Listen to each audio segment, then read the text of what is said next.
meeting started? I like you. Or did you say party started? I'll go ahead and make them. Okay. Right. We're going to get this meeting started. Brad just informed me he's got to leave at 11. So hopefully we can get through the majority of things before then. I'll move straight into the agenda.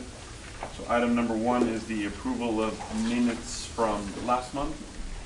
I have read the minutes and I move approval. Okay. Similarly, I have read the minutes and second. Any discussion? All those in favor of approval of minutes? Right. Item number 2, public comment. I do have a speaker slip for item number 6. Do we have any other public comments on non-agenda items? Any communications from committee members, staff? Seeing none, okay. Item number 3 and 4 are on our consent calendar. Do we have any questions or need to pull any of those off for discussion? Actually, I have two speakers. Yes, I saw nothing of concern in either of them. I didn't, nor did I. So we have just for information, this item, the 101, that was the item that last meeting an individual had questions on. correct. Is it the case that the Encinitas City Council actually voted to move forward with this? Does anybody? I don't know. Yeah, somebody's not. Yeah, that's what I thought. So what is yes? I can speak to that if my sure. So our Encinitas City Council on the 21st of last month, or 28th of last month, sorry, voted to go ahead and adopt the EIR for the project. And so the project is fully funded right now for Segment A construction, and approving that EIR does clear the way for the project to move forward. There are still permits that are required from Coastal Commission, and there's still a lot of design work to do. So the project isn't moving into construction immediately, but this has cleared the way. There will be a second reading on the next week. There'll be a second reading to fully adopt that EIR. So we're moving forward with it. That's our direction currently. As my understanding, you'll be giving a presentation on item number 6. We have Yes. questions we can address at that time. Okay, thank you. So 3 and 4, do we have a motion for? Actually, 3 we need to accept. We need to accept it. Okay. I move approval that we accept items 3 and 4 under the consent program. Second. Okay. I actually have a question on, if I could, on item 4. Sure. Yeah. On the spreadsheet, reviewing the data for the mini grants, I was hoping that somebody could just explain the CT utilization statistic. Yeah, so each grantee has a set number of vehicles that they have in their fleet. We want them to, of course, fill these buses or vans. So we measure them, it's a non-cost performance indicator, by the amount of seats that are utilized. So when they report to us in our progress report, they have a calculation that tells how many seats total they have in their fleet, and then total the number of passengers that utilized those seats. So it's to try and fill the buses, make them most, the most efficient as possible. Thanks, that's what I thought. So then my question is relating to the Renewing Life grant, which is shown in the spreadsheet labeled page 5. They're showing an actual utilization of 10.57% versus, and I don't know, proposed was at the time of the original grant proposal. And I'm just curious if I'm understanding that 10.57 is reflecting the actual experience.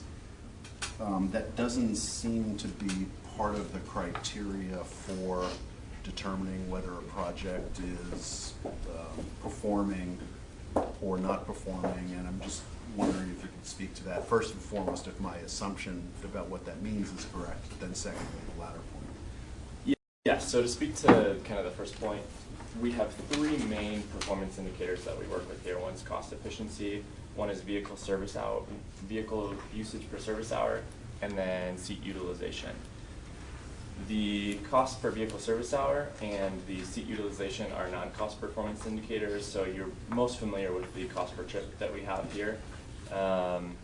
So we do have contractual requirements on the cost efficiency, such as the watch list, the 130% threshold. But the seat utilization is kind of just, there are no really like contractual, there's no like teeth, I guess you could say. We don't have any, like, how can I say it? We don't have any, we can't punish them for being above or incentivize them to be below their seat utilization. It's just to kind of see how they're doing, how they're performing. I know this grantee in particular, they have a lot of single medical trips that they take, so their seat utilization would be a little bit lower than some of the other grantees who are able to fill their vehicles. But yeah, did that answer your question? Sort of, and it may be that I just don't understand the kind of the nitty-gritty of how this works, and I don't necessarily suggest we get into that now. But it just jumped out at me as sort of a performance indicator that, you know, for somebody who has more sophisticated knowledge, it may or may not be more important than at least the current kind of rating system suggests in any case. But you've answered the factual question, so I appreciate it. And if you'd like to know more, I can work with you after. Okay, thanks. I'm not sure if we got a second. What's up? Second, Brad. Any other discussion? All those in favor? All right. On to item number 5, Summary Transportation Committee and Board of Directors. Ariana for an update. So, since your March meeting, your ITALC chair presented the draft fiscal and compliance audit reports to the Transportation Committee, and then the Transportation Committee recommended and the board approved the related MTS fiscal year 17 funding eligibility requests that you saw at your last meeting. The Transportation Committee also recommended and the board approved the issuance of the 2018 short-term notes to advance the Midcoast project, which you also heard about at your last meeting. Transportation Committee recommended and the board approved the performance measures for use in the development of the San Diego Forward, the regional plan. Also, I think that was at one of your more recent meetings. The board also approved the draft fiscal year 2019 program budget, and you'll recall that the Transnet EAP was also presented to you at your last meeting. And then the board also received an update on the executive director recruitment, staffing for the SANDAG independent performance auditor position. And the Transportation Committee was asked to provide input on the AB 805 required public transit report to the legislature. Okay. So moving on to item number 6, and if it's okay with everybody else in the committee, I was thinking maybe we would have Stephanie go through her presentation, and then after her presentation we can do public comment and then have discussion. Anybody have any? Okay. So Stephanie, thank you for being here. Sure. I'm Stephanie Keller. I'm the city's senior capital projects engineer, and I've been the project manager on the Streetscape project. So I'm here to talk to you today about that. Okay. Almost.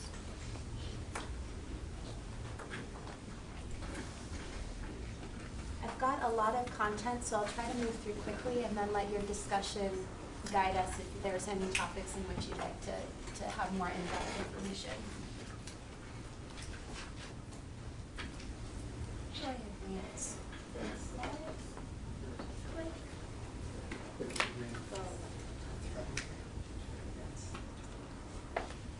There we go. Overview.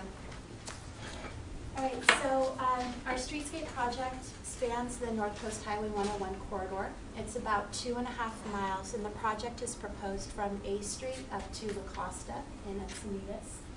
The construction only cost, and by construction only I mean I'm not including design in this cost, I'm not including construction engineering, inspection. That construction only cost is about $23 million. Those are estimates in today's dollars. So should the project be phased over time, there will be inflation and cost escalation. Currently, the project is proposed in 4 segments, running from the south end to the north end. They are from A Street to Basil in Encinitas, from Basil Street to Jupiter, Jupiter to La Costa, and then the La Costa intersection has been identified as its own segments for a reason that I will touch on in a little bit later. Again, you see construction-only cost estimates presented there to the right for each segment. The key project objectives are to calm traffic, to slow it to a continuously moving 30 miles per hour. That's a lower speed limit than we have in the corridor currently. We want to increase bikeability, walkability, increase the amount of parking that is available, and then to preserve and restore our tree canopy in the corridor and beautify the corridor for the pedestrian, bike, and vehicular experience. Key ways that we are planning to calm traffic include proposing between 4 to 6 roundabouts. That's a range because the roundabouts that are currently proposed at La Costa and New Road on the northern end of the project corridor, those are optional. They depend what happens with an adjacent private development. And I'll explain that a little bit further later. The roundabouts that are absolutely proposed with the project are at Bishopsgate, Grandview, Jupiter, and El Portal. 3 of those in the northern portion of the corridor and 1 towards the southern end of the corridor. There are also lane reconfigurations proposed. We're proposing 1 lane southbound from La Costa to Phoebe, 2 lanes, which is the current condition from Phoebe to Leucadia Boulevard, and then transitioning back to 1 lane from Leucadia to A Street going southbound. And then northbound, we'd like to take it from 2 lanes to 1 lane from Marchetta to Europa Street. So this is the Highway 101 corridor here, and you have La Costa coming across here. 2 roundabouts proposed here, 1 at La Costa and 1 here at New Road.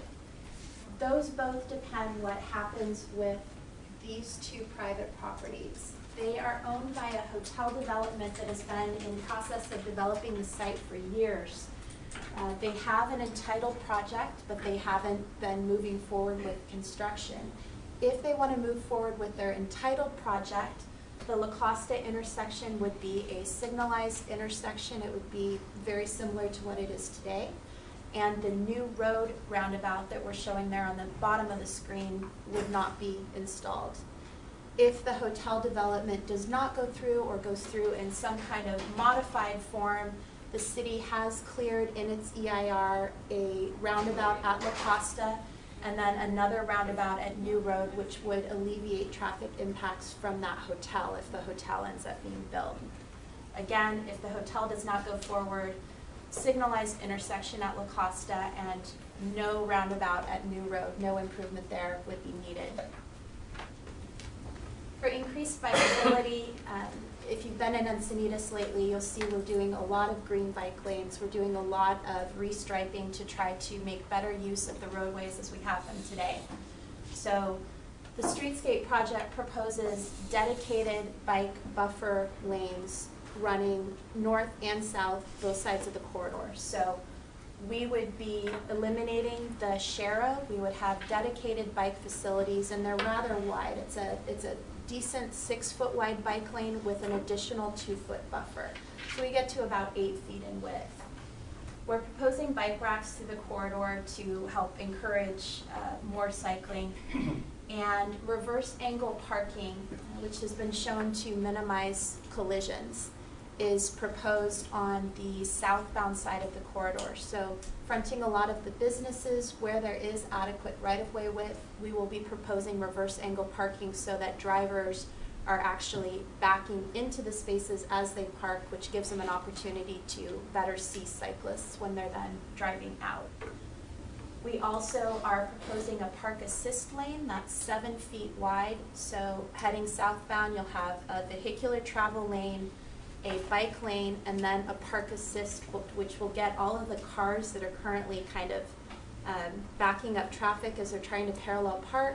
They'll move into the park assist lane and out of the travel lanes in order to do their parking. For increasing walkability, we have 7 crosswalks proposed. These are just paint on the ground. Those are proposed Phoebe, Leucadia, Daphne, Basil, Marchetta, A Street, Avocado, and 2 pedestrian signals. These will actually be pedestrian activated buttons with RRFBs or some kind of flashing signal. We also have 4 to 6 roundabouts where crossings will be proposed. On-street parking, this is a little bit the concept that I just described, but here you can see how it pertains in an area where we don't have reverse angle parking. You've got your travel lane, you have your buffered bike lane, and then in this case we're showing an area where we have limited right-of-way, so we're proposing parallel parking. There are other sections that have the reversed angle with that park assist.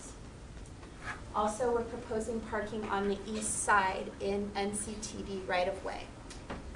There are 3 designated locations for this. Right now that parking happens in kind of a haphazard fashion. We would like to organize it, make it more efficient, and then make it a safe and permitted use of the NCTD right-of-way. We acknowledge an easement and a license is needed from NCTD in order to do those improvements. We are working in coordination with them right now, and you can see in the graphic what that concept might look like. Basically, drivers would have access to east side parking when they're headed northbound. They would access a one-way drive aisle with parallel parking on either side. This concept needs to be vetted both with NCTD and with Sandag as we move forward with coastal rail trail discussions and double track and all of that.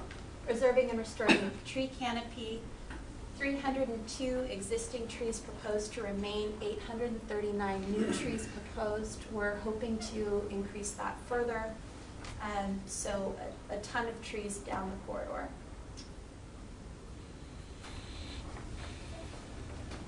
Beautification, we have opportunities for art, for street furniture, for enhanced crosswalks.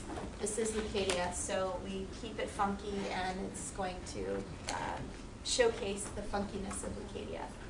I'm a resident, so I get to say that. EIR status, you were asking a little bit about this.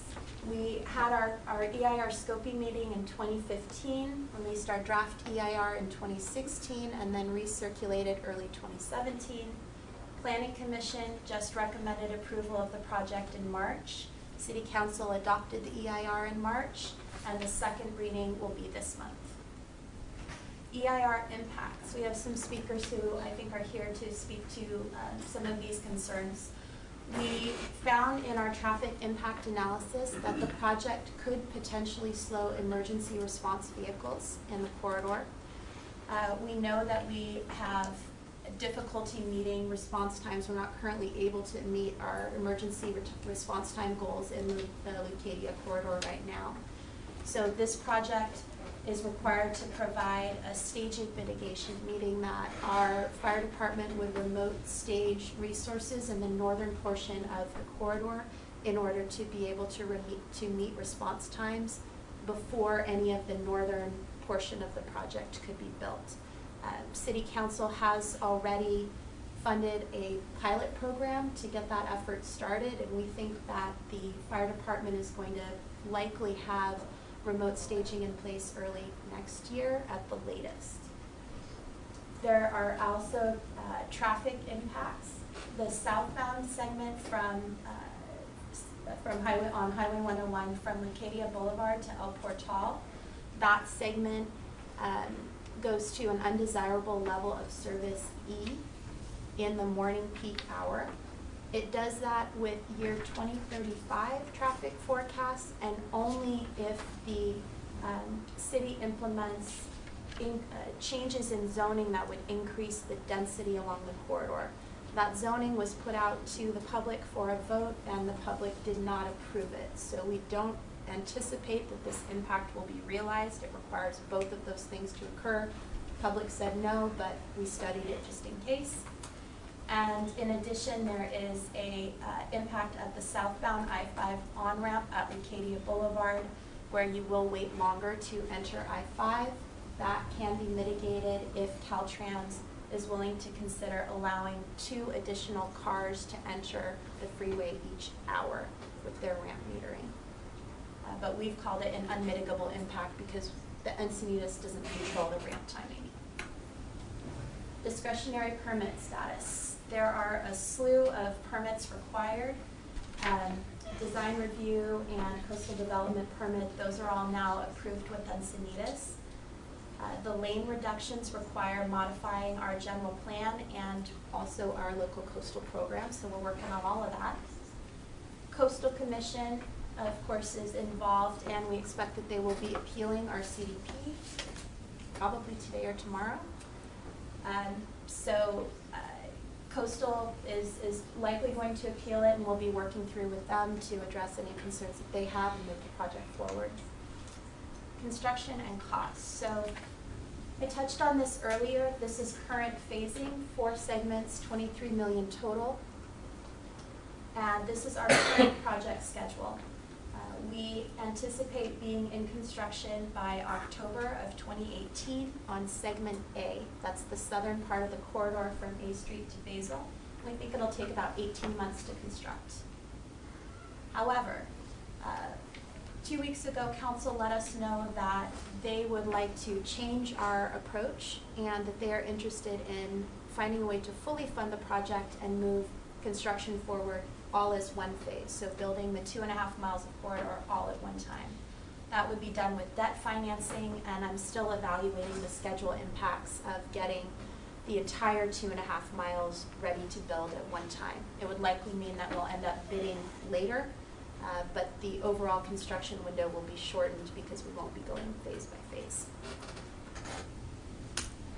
And then just because we do have some folks here, I'd like to touch on some of the comments that I had seen sent in that were shared with the public. So we've received public comments pertaining to access. We are proposing in a couple areas to go from 2 lanes to 1 lane. And that allows for our dedicated bike lanes and for our park assist to get cars out of the travel way when they're trying to park. Backups currently occur. This is actually a photograph that was provided by the commenter, and this is something, if you drive this corridor, you see this every day. This is heading southbound. You're north of Leucadia Boulevard here, and Leucadia Boulevard is it's a gridlock.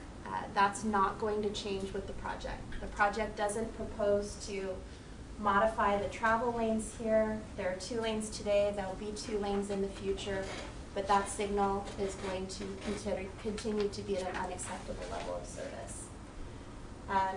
There will, however, be the stop sign removed at Marchetta, so if your drive goes further south than Leucadia Boulevard, you're going to pick up a good 2-minute improvement during peak hour because you'll be flowing through Marchetta, but it's still going to look like this at Leucadia Boulevard.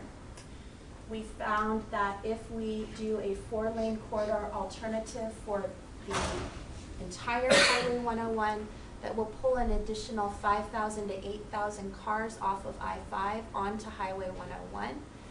And so basically the additional capacity would be saturated by the additional trips. So, and if you build it, they will come. If we widen, we expect to divert I-5 trips onto 101, resulting in greater traffic. And roundabout spacing, I wanted to touch on that. This is a graphic that was prepared by a commenter, and I really like it. It's very clean. And what it's showing you is you've got a 2.5 mile corridor, and you have a bunch of roundabouts proposed all together in the northern part, and then one down here in the south end. That's the El Portal. The El Portal one is very important because it is near a school, and it is near a proposed rail undercrossing that the city is going to be building next year. So you need that roundabout to really make sure that you can get people through safely to the other improvements that we're proposing. And I'm highlighting on this graphic that we're not proposing any lane changes north of Leucadia in that stretch there, and no change to the signal, but we are proposing a change to Marchetta. And these roundabouts are important because they reduce the frequency and the severity of collisions. They lower traffic speeds and have a more continuous traffic flow. And then we're also able to get easier turning movements from the northbound side to get to all of the businesses on the west side of the corridor, so people can turn left much more easily. We've studied the spacing. In particular, we looked at the Bird Rock project in La Jolla, which has 5 roundabouts spaced at 1/10 to 0.15 mile apart. That project is considered a success story. It's working very well. The roadway characteristics are very similar to what we have here. And we're following FHWA direction that indicates that spacing the roundabouts closely really slows that traffic to move smoothly but continuously and prevents people from accelerating, stopping. So there are roundabouts. And then the traffic impacts that we're seeing, again, those occur with increased zoning density that the voters did not approve. So I wanted to touch on that. And emergency response is another concern. We have a mitigation measure that will improve emergency response in Leucadia. The city is actually moving forward with that as part of an independent effort, separate and apart from this project. And even though we have the one travel lane, we have 20 feet of pavement, so our fire chief has indicated that allows 2 apparatus to pass each other. So we feel good about that. That's it. Thank you. All right. Thank you. All right. Thank you. I have some questions. I don't know if anybody else has some questions. I appreciate the presentation. A lot of the questions that I did have were answered. The ones I have relate to your EIR and the process. So as I was reading through your impacts, it appeared that 1 was a project level and 2 appeared to be cumulative. Yes, that's correct. And there were no other, were there other impacts that we mitigated? Or are these the only, These are the only significant impacts, and the first one is going to be mitigated. The other 2 are unmitigable. and for that particular mitigation, I understand you're doing remote staging, but it sounded like you said if you had to, you could put an apparatus in that bike lane, or you can have 2 lanes of travel within that 1 lane of the bike lane. Right. So 2 different things going on. One, northern Leucadia it's not a nice little grid network of streets, right? And you're bounded by the ocean on one side, you've got the rail tracks through there, you've got Highway 101, so a mess of stuff going on. And so there's the problem of just trying to get an apparatus from our nearest fire station to the northern part of the corridor. And that can be done allowing vehicles to pass traffic that's on Highway 101 with that pavement width. But even given that, it's a long way to go. And so we'd like to just stage resources right there in the northern part of the corridor so that they don't have to travel so far. And we think that that will do a huge, that will do a lot to alleviate this long-standing problem that we've identified with not being able to meet our response times. And then I noticed there's a land use or general plan amendment, I believe it was. Yes. Are you reducing the capacity of that street, or not, I shouldn't say capacity, are you reducing the volume of the street? Like, is it going from an arterial to a major to a collector, or is it moving in your designation of its size? Yes. So we are adding a footnote to the general plan that says that if a 20-foot pavement width is maintained, that we can have 1 lane in each direction. So we're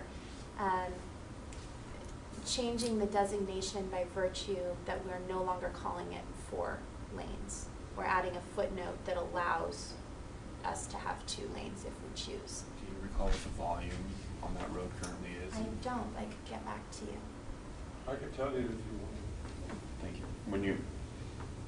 And then, so my understanding, you guys have your own LCP, your approvals come from that LCP, from your city council. Correct. But I see you have coastal commission on there because you're anticipating an appeal? Yes, and the modifications to the local coastal program do require coastal approval regardless of an appeal So situation. you actually have to change your LCP as well? Yes, because our general plan is part of our LCP. So adding, the change is limited to adding that footnote, one sentence. Do you have an idea when that's going to go before commission? We don't know yet. We're coordinating with Coastal, but they haven't let us know yet, confirming that they will appeal the larger project, and they haven't let us know their preferred method of, do they want to evaluate their appeal and then the LCP amendment together or separately, or they No haven't let us know. Application has been submitted, just Yes. nothing's been scheduled yet. Correct. That's all the questions I had. One of the big ones I wanted was the NOP scoping. I see the date, the opportunity to provide public input was given, so. Mr. Chair, I have one quick question, and then I'd like to hear the public comments. That's fine. And then I have 3 or 4 other questions. My quick question is just one of orientation. A Street, when I drive over to Encinitas, I go up 5 and I take the Encinitas Boulevard turnoff. Is A Street north or south of that Encinita turnoff? That is Encinita Boulevard, I believe. A Street is 1 block north. 1 block north. One block north. So if you take your Encinitas Boulevard exit and you turn north, the first intersection you'll hit is A Street. All right, And then fine. from there, all the way to the northern city limits. All right, so it's 1 block north of Encinitas Boulevard. Correct. Thank you. I drove it last weekend, and I did have some questions, but I would like to hear what the public comment is, sir. Yeah, I actually have 3 questions if I could. Please.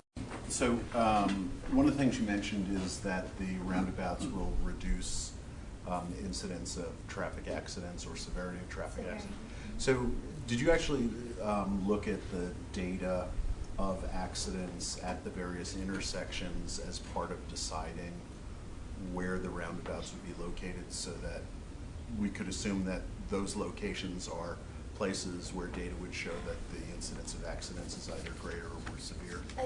It's a good question. And no, that's not how the locations were driven. The locations were driven by the public feedback process. So the community outreach started well in advance of 2015, around 2009, 2010. And through a series of community workshops, the community laid out where they would like these roundabout locations to be. There were actually more of them included. The city took that input, evaluated what locations were feasible and safe and beneficial, and then distilled that into the concept that you see today. And when I speak about lessening accident severity, those studies are referencing comparing a roundabout with other forms of traffic control. So not necessarily intersections where we have no traffic control today. So I raise that fact because we've received a lot of input from the community suggesting that maybe stop signs would be more appropriate in these locations. Have we considered other forms of traffic control to allow people to be turning out of the western side streets across 101? And that's what we've looked at, and that's where we don't think the city would be doing the best thing by installing other methods of traffic control. So one, because of accident statistics, we expect that if we put in always stops, that we would start to have a greater frequency of accidents. And 2, we want to really be able to accommodate those movements freely coming from the west and turning across 101 and then heading northbound. We're not able to safely accommodate those today. So not driven by reducing current accident data, but looking at future options and what's the best option for not increasing accident rates going Got it. forward. By the way, I think you did an excellent job in the presentation, and it's well communicated. But that particular point I think is a little ambiguous, so you might want to try to amend that. The other question I had was you made the reference to the fact that the sort of traffic calming effect tends to result in a lower speed but more of a continuous flow. Has anybody, to your knowledge, looked at the impact of just the simple travel time from point A to point B, whether the lower speed but more continuous flow actually results in a reduced travel time versus the higher speed and perhaps more of a stop and start? Yeah, we have received that comment. Yeah, I worked with our traffic engineers a while trying to figure out a good way to do that analysis. There isn't a standard travel time analysis, and so they got a little uncomfortable trying to perform an analysis for which there wasn't a standard methodology.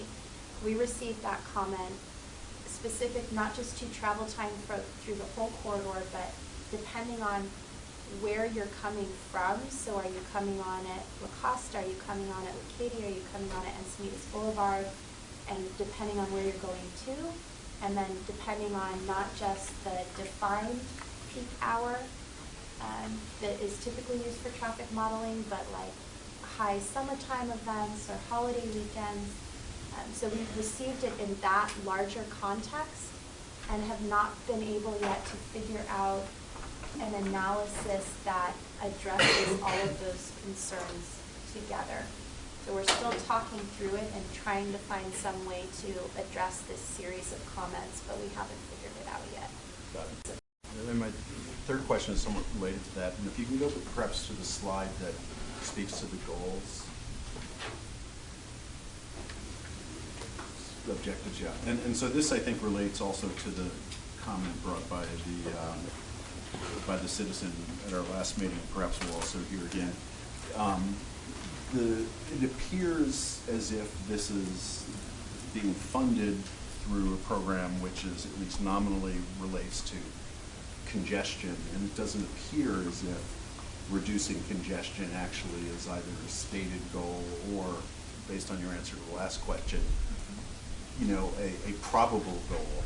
And so it really speaks to, and I'm not sure if this is the point the citizen was making, as to whether this is actually an appropriate use for the of funds from the program in which the funds are being derived. And so, and I know I'm way in above my head in terms of my own expertise, but I tried to figure that out. And in looking at the page 24 of the handout, the City of San Diego RTCIP funding program, on page 26, the third paragraph lists what seems to be some but not all of the permitted uses for the funds, and it's just not clear how it matches up against the objectives of this particular project. But I presume, and staff could fill me in, that this reference in paragraph 3 is really just giving some examples, but is not intended to be an actual definition of the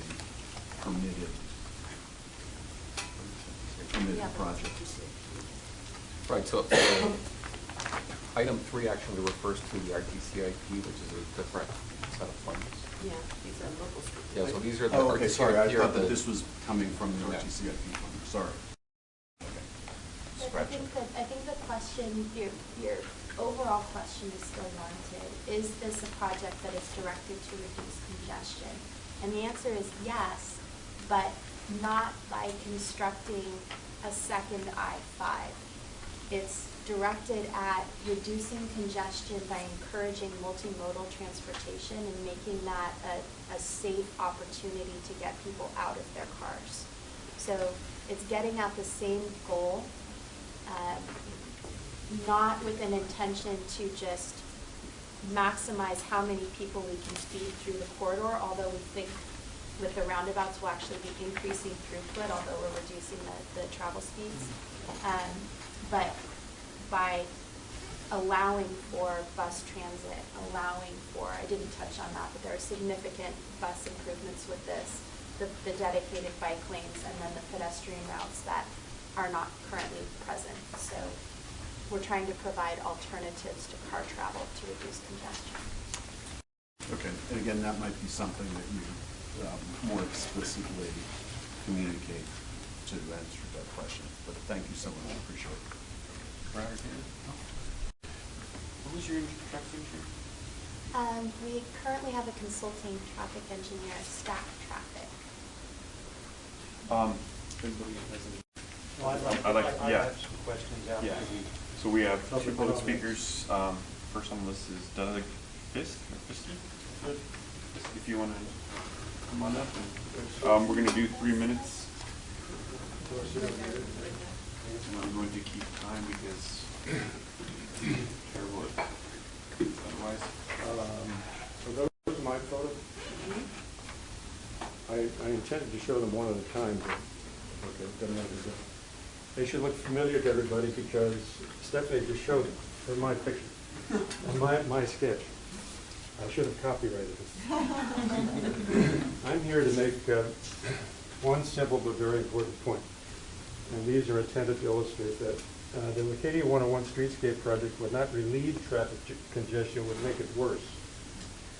The picture, which is more dramatic if it's bigger, I took that a year ago this month, and that white is the hood of my truck.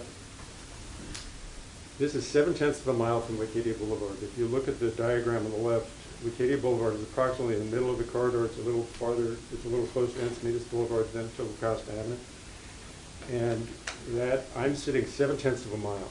It's north of Jupiter Street, which you see by that one circle, which is the location of one of the roundabouts. I've been stuck in these traffic jams all the way back to La Costa Avenue, which is 1.4 miles, 2 lanes wide.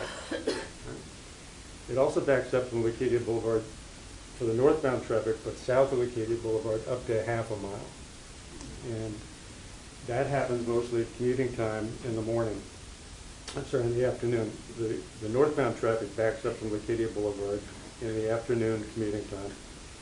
The southbound traffic backs up at commuting time often in the morning, but most often during the summer or the warmer months, and most often between Memorial Day weekend and Labor Day weekend, as far back and on Friday afternoons and Saturdays, because enormous numbers of people come from LA and Orange County and up north to come to Encinitas and elsewhere in San Diego County. The freeway completely plugs, it just stops. If there's a wreck, it's total gridlock. And the traffic spills off of the freeway onto 101. And that causes these backups. Whenever the freeway southbound stops or slows, that's what happens. This one, as I said, is 7/10 of a mile long. I've been stuck in them because I used to work north of here, and I commuted on this road thousands of times. And I've been stuck in jams actually past La Costa Avenue, where there's a signal. You have to creep. The creep is about 30 minutes to get from La Costa Avenue to Encinitas Boulevard. And I have dozens of pictures like this. Very often when this happens, I live on West Glaucus Street, which is between Leucadia Boulevard and Jupiter. And what I do is I go to the computer and I look at the traffic speeds on the freeways, and if I see that I-5 is plugged, I go out my door, I walk to the street, and I see this traffic 2 lanes wide up the road. And I walk along and I take pictures of it to document how far it goes. So other things about this, and to comment on some of the things that Stephanie said, the 2 lanes that they propose to keep are from Phoebe Street to Leucadia Boulevard, which is 4/10 of a mile. Jupiter Street is 6/10 of a mile. I know that because the streets are 1/10 of a mile apart. If you want to wrap it up or Okay. your point. All right, so what's going to happen if this project goes through is it's going to make these traffic jams 1 lane. It's going to double their length and the time it takes to get from one point to another. And in doing that, it's going to double the greenhouse gas emissions. And I'm hoping you're going to ask me questions, because some of the things that Stephanie said are just incorrect, and I can clarify them if you ask me the right questions. If not, I can volunteer the comment. So can I reiterate my point that this is about congesting the traffic, not relieving it. And Sandag's mandate is to do projects that relieve traffic congestion, not make it worse.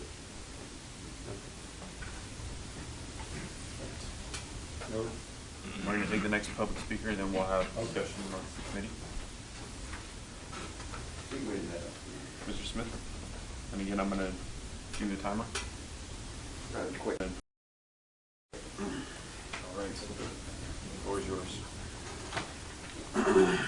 Hi, my name is David Smith. I'm a retired engineer for Los Angeles Fire Department. I know a little bit about traffic with my 32 years of driving a fire engine. Just to remind you, I don't have a PowerPoint, but I think this is why we're all here today. This is the ballot, in the ballot language, of what we voted in the Transnet funding. You know, and so basically it says in plain English, to relieve traffic congestion, improve safety, and match state and federal funds. So we're here to relieve traffic congestion, improve safety, and monitor the money. Now, talk about Highway 101. Other than the I-15 and I-5, Highway 101 is the only through major arterial that goes north and south through the county. It's a key area. Now this project, it looks real pretty, you know, from an architect's point of view, and who wouldn't want to have more bike lanes and walkways and, you know, shops and restaurants. And I get it. However, this is about, you know, getting from point A to point B and not sitting in your car. She's implying that I'm going to go from Oceanside, get to Encinitas, get out of my car, get on my bicycle, go through go through Encinitas and get back and somehow get back into my car and go. I'm an avid biker, I get it, but this is not a traffic congestion relief project. It just does not do that. EIR doesn't say it. You brought it up, you know, it has nothing to do with congestion relief. It is about pushing cars off this road. The city council actually made it very clear that is the point. We want people out of their cars. Well, that's all well and good if you got to, you know, if you don't have a car. And you don't need to get from Oceanside to downtown San Diego, that's all well and good. But briefly, being a fire engineer, I have spoken to the fire chief and I have sat down with him and said, please tell me how this is going to be okay with response times, given that your response times are already compromised. And they're going to get, yeah, of course, they're going to put a new fire engine in there. And so they're going to say, well, we're going to make it from bad to worse. We're going to put a new fire engine in there. And then maybe it'll just be worse again, or somewhere between bad and worse. Because right now, it is not okay. This is a safety factor. Best practices indicate that first you do a study, before you do any traffic calming, you do a study. It says, when do we make our objective already? And then if you currently do make your objective, okay, now we'll look at traffic calming. And with traffic calming, will we still make our objective? In this scenario, they do not make their objective already. They're calling 20 feet okay. And that's the minimum for a driveway. And a few other points, but I want to respect your time. But I think you get the gist of it. Very much. So, Brianna, Kim, are we allowed to, if wanted, ask questions of the commenters? Okay. So, Jonathan, would you I've got four kick us off? questions. I'll make them quick, if I may. 3 minutes. Well, Stephanie, where's Stephanie? Stephanie, I drove that La Jolla to Pacific Grove drive over the weekend, drove through those roundabouts. The speed limit was 15 miles per hour going through the roundabouts. Are your roundabouts bigger, the same size? And what is the speed limit that would be allowed on your roundabouts? We plan on posting a speed around 20 miles per hour through the roundabouts. The roundabouts are bigger. and they have a larger radius, so they can be traveled faster. They also have a truck apron around the center of the roundabout, so instead of having just a raised curve, the actual diameter of the circle is bigger, and the outer part is a drivable surface should someone need to go through very quickly, for instance, in a fire apparatus. All right, so 20 miles per hour would be your speed limit through the roundabouts. Second question, you mentioned what the EIR pointed out about emergency vehicles and so forth. Was there any reference in the EIR to any congestion and on the access ramps onto I-5 or anything of that sort? I'm not sure I understand your question. I'll try to answer, and then you can Okay, did clarify. the EIR go beyond 101? Yes. The impact on 101? Yes. And did it discuss any congestion getting onto the ramps onto I-5? Yes. Did they mention that could be a problem, or what did they say about it? There is one area where it is a problem, and that is at the Leucadia Boulevard I-5 on-ramp, southbound. And that is a problem in the year 2035, regardless of whether you build the project or not.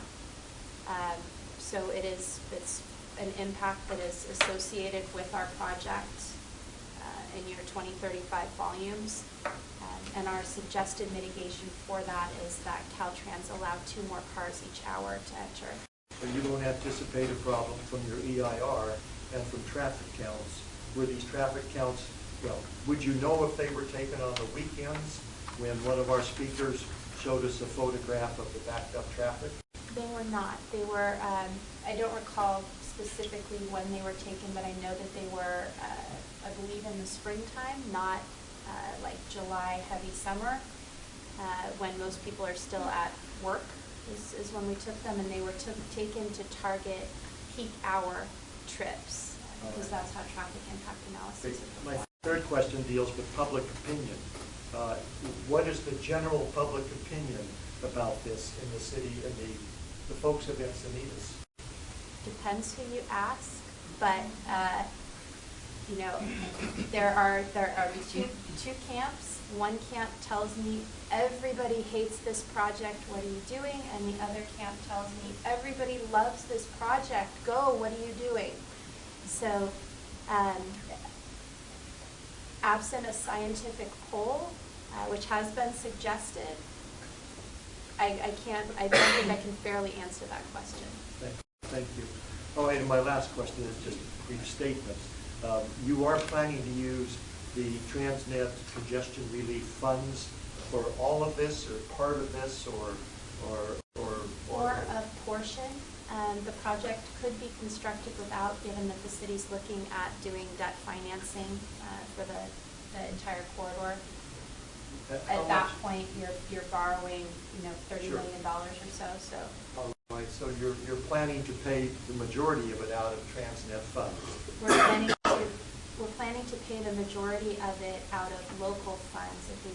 There are Transnet monies in the project currently, but if we go the route of building the entire corridor, it would be almost entirely local funds. Just the proportions would change because the dollar amount would change. My general feelings, and this is only for discussion only, is that first of all, we cannot tell you how to spend your money. That's not our job. Our job is to make certain that you are consistent with the provisions of the measures for Transnet. I also question if this is a congestion relief project. I can remember one project in a community in our city where we installed stop signs. And that was not, we called it congestion relief, but all it did was stop traffic. Right. And I question if that is a proper use for Transnet funds. But that's a personal opinion, shall we say. Mm-hmm. And that completes my comments, Mr. Chair. Thank you. All right. Quick question. Is the 2-lane to 1-lane permanent? It's not just a construction time period? It's permanent. Okay. It is permanent. So, really what ends up happening when you construct the a series of roundabouts like this. It's kind of, someone else, Coastal actually said, oh, I finally got it. Someone explained it to me. It's a funnel analogy. I thought, okay, great, that's helpful. If you have a funnel and you pour a huge amount of water in the funnel, you know, the dynamics are such that the water's going to go splashing and it's going to be chaotic and you're not actually going to be maximizing the output of that funnel. That's a roundabout. If you then pour the water smoothly and continuously through, it just maximizes the capacity of the funnel and everything flows through smoothly. That's what we're hoping to achieve with this, is traffic that moves slower but doesn't stop and start, just keeps moving through those roundabouts. And we think that we can achieve that with the exception that at Leucadia Boulevard, that's still a signal, it will still back up. I'm a La Jolla resident, and Bird Rock's great with one lane and roundabouts, but it is not PCH. So I am not a traffic expert, but I can imagine that that may be challenging. Would you speak up, Kate?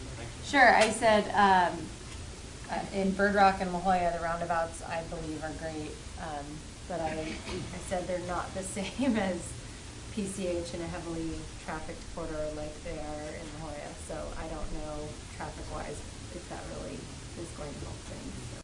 Although our traffic engineer, and I'll confirm the volumes, but our traffic engineer told me that the peak hour volumes are similar.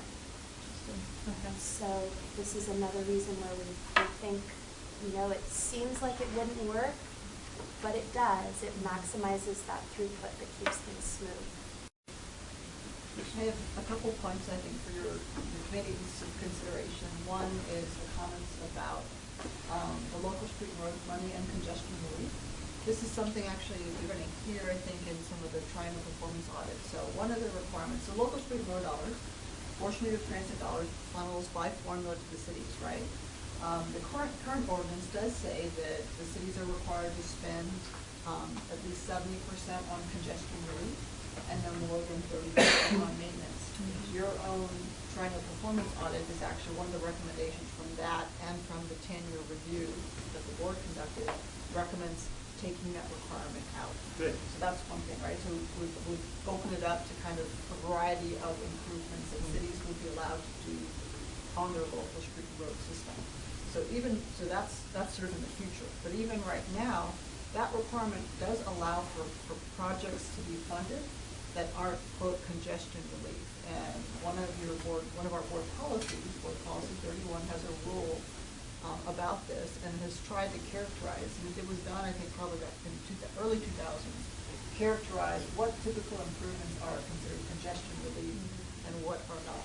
And so, so right now it allows for things like this, for where it's not new capacity, but it does speak, and I pulled it up on my iPad here, for example, smart growth related infrastructure includes things like traffic calming measures, pedestrian ramps, buffer areas between sidewalk and street, so it does anticipate some of that.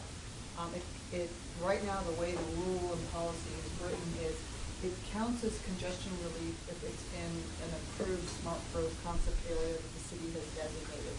It counts as maintenance on the maintenance side of the ledger if it's not in an existing smart growth area. But the only reason I bring this up is that it doesn't require cities to use 100% of their funds on road widening or things that people may come to mind, I think, when you think of congestion relief. And then, like I said, moving forward, your very own performance audit does allow or does recommend that you lift that and allow cities much more flexibility. The second thing is just a short point. We talked about, hey, does this roundabout, this concept of a funnel actually improve performance or speed? I don't know that there has been stuff in the literature about this thing called speed harmonization, where you do allow things, if people all move at a single speed or more harmonized speed, that you actually can move things through.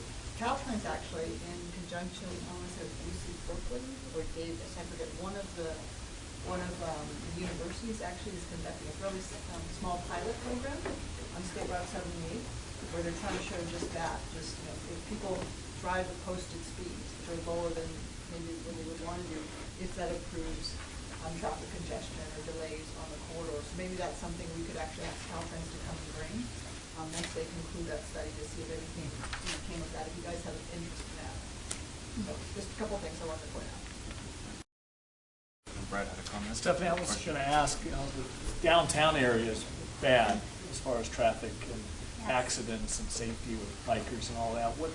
I know you're cleaning this area up and it's going to help move traffic and all that, but if you're coming south, you go through this area, it'll be a nice feeling, but then once you get south of Encinitas Boulevard, it's a nightmare. What's the plan for the city of Encinitas when it comes to this? We don't currently have plans to modify that area. There are a couple projects in the works that will construct new bike facilities and sidewalks further south of where you see that gridlock today, but really what's happening is you have sharrows in the downtown area. So people and bikes are trying to share the same lanes, and then you have angled parking. So although you have 2 lanes in both directions, people are stopping in sharrow lanes and trying to go into parking spaces and then trying to back out into sharrow vehicular travel lanes. So in addition to just having traffic volumes that are high, the whole construct of the area is not working. So we don't have projects on the books to target that area, but we're hoping to learn from these issues and construct a better project in the northern portion by separating the vehicles from the bikes and by allowing a park assist so that people pull out of traffic when they're doing all of their parking maneuvers. I would love to be able to clean up downtown. If you have any ideas, let me know. No, it's a great downtown. It's just the traffic It is. through there. It's just bad. It is, yeah. Thank you. I had a couple things. So my understanding is that Transnet Sandag deemed this project applicable or warranted these funds, so I don't want to question that. It is counterintuitive for the roundabouts to increase flow, but I've seen it happen. I've seen the reports. City of Del Mar had a project similar. They didn't go through with it, but it all showed increased flow. I actually put a roundabout just north of the fairgrounds on Jimmy Durante, and I assumed it was just going to be a traffic nightmare during the fair and races, and it actually improved. Yeah, that one surprised me too. Yeah, it really does work. It does. So I have a hard time going through and criticizing the IR, especially if there's no impacts that have been identified. The one that has been identified appears to be mitigation has been proposed. I will say for our public commenters, California provides you a lot of opportunity to comment. This is one of them. The city council meeting, does it sound like there's a second reading coming up? And then the Coastal Commission process, an LCP amendment is not a quick process. Ample time for you to bring your concerns to that body. I know that they are very focused on allowing or getting more people to the beach. One of their primary goals is access to the coast. So if the project does indeed impede that, I'm sure that they will identify it and agree with your comments. So you have a lot of opportunity for public comment there as well. I don't have any other. Just one quick, please understand, I'm not against roundabouts. I like roundabouts. I'm only questioning reducing from 4 lanes of traffic to 2 lanes of traffic. Sure. And these kinds of questions are how we get better projects. If nobody ever spoke up, we would never get anywhere. So, but I think the change from 2 lanes to 1 is necessary to be able to achieve a situation where we have a place for bikes to not share the road with vehicles, and for drivers that are parking to be separated. So even in the 2-lane scenario, one of those lanes has bicycles in it, and it's the same lane that has people backing up and trying to park in it. So it's a misnomer to think of it as a through vehicle lane that is just going to be moving people through swimmingly. It has all kinds of safety conflicts. So the capacity is technically there, but it's being achieved with this project in a different way. with that, I think we're I like done with that agenda item. Thank you very much. For your time, everybody. Thank you guys for coming very much. On to item number 7, the Transit Smart Incentive Program Amendment Requests. Tracy.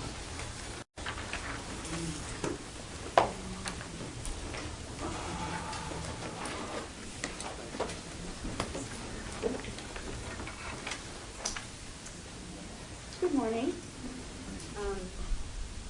As you know, Sandex staff provides quarterly progress reports on the Transnet Smart Growth Incentive Program and Active Transportation Grant projects. I'm usually here to present a quarterly status report to the board, but today, as part of our ongoing grant monitoring and oversight, staff coordinates with grantees to ensure that they are making timely progress with respect to key milestones identified in Policy Board number 35, the Competitive Grant Program Procedure, which governs the timely use of grant funds, their respective grant agreements, and identify those grantees that are in danger of missing their scheduled milestone completion dates. So today I'm here to talk about a project, the Marina Boulevard Station Area Study Phase 2 project. This project is a Cycle 2 Smart Growth Incentive Planning Project, which received $400,000 in grant funds with a match of $40,000, which the city has already matched that amount. This project will produce a plan along the Marina Boulevard corridor, which encompasses the communities of Linda Vista and Claremont, that will eventually support the Mid-Coast Trolley Line for future development of the project area and encourages mixed-use, transit-oriented development surrounding the existing and planned trolley stations. For Section 3 of Board Policy number 35, the appropriate policy advisory committee, in this case it would be the Regional Planning Committee, reviews and considers smart growth schedule amendments for approval based on extenuating circumstances that the grantee could not have reasonably foreseen. So the City of San Diego is requesting the Regional Planning Committee approve a 6-month schedule extension amendment for the Marina Boulevard Station Area Study Smart Growth Project. The requested amendment will be presented at the Regional Planning Committee's May 4th meeting. And today the ITOC is asked to recommend the schedule amendment to the RPC for its approval. The schedule amendment request and the revised schedules, attachment 1 and 2 of the staff report, detail the history and circumstances resulting in the request for additional time to complete the project. Today I have San Diego staff with me to provide information on the project and any questions that you may have. So other than that, this concludes my report.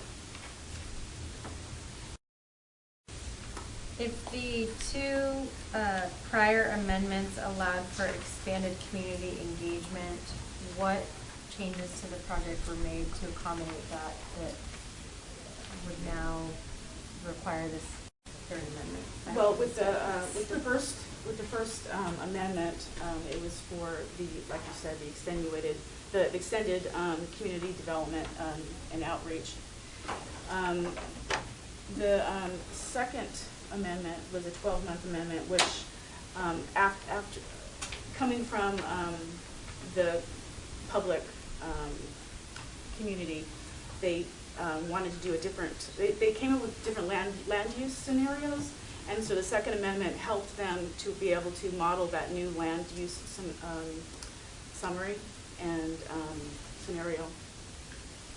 Actually, I have Tate, why don't you come on up? And I have Tate Galloway from the city here who can maybe explain a little bit more.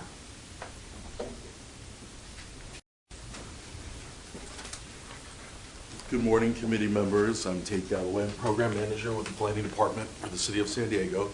The first 2 amendments, what we're dealing with is an ambitious effort on our part where we have 2 planning groups, and what we had liked to do was to be able to consolidate our public outreach, but it became apparent to us that the number of input based upon what we were proposing resulted in actually going to both of our planning groups. So that essentially more than doubled our input, our outreach effort.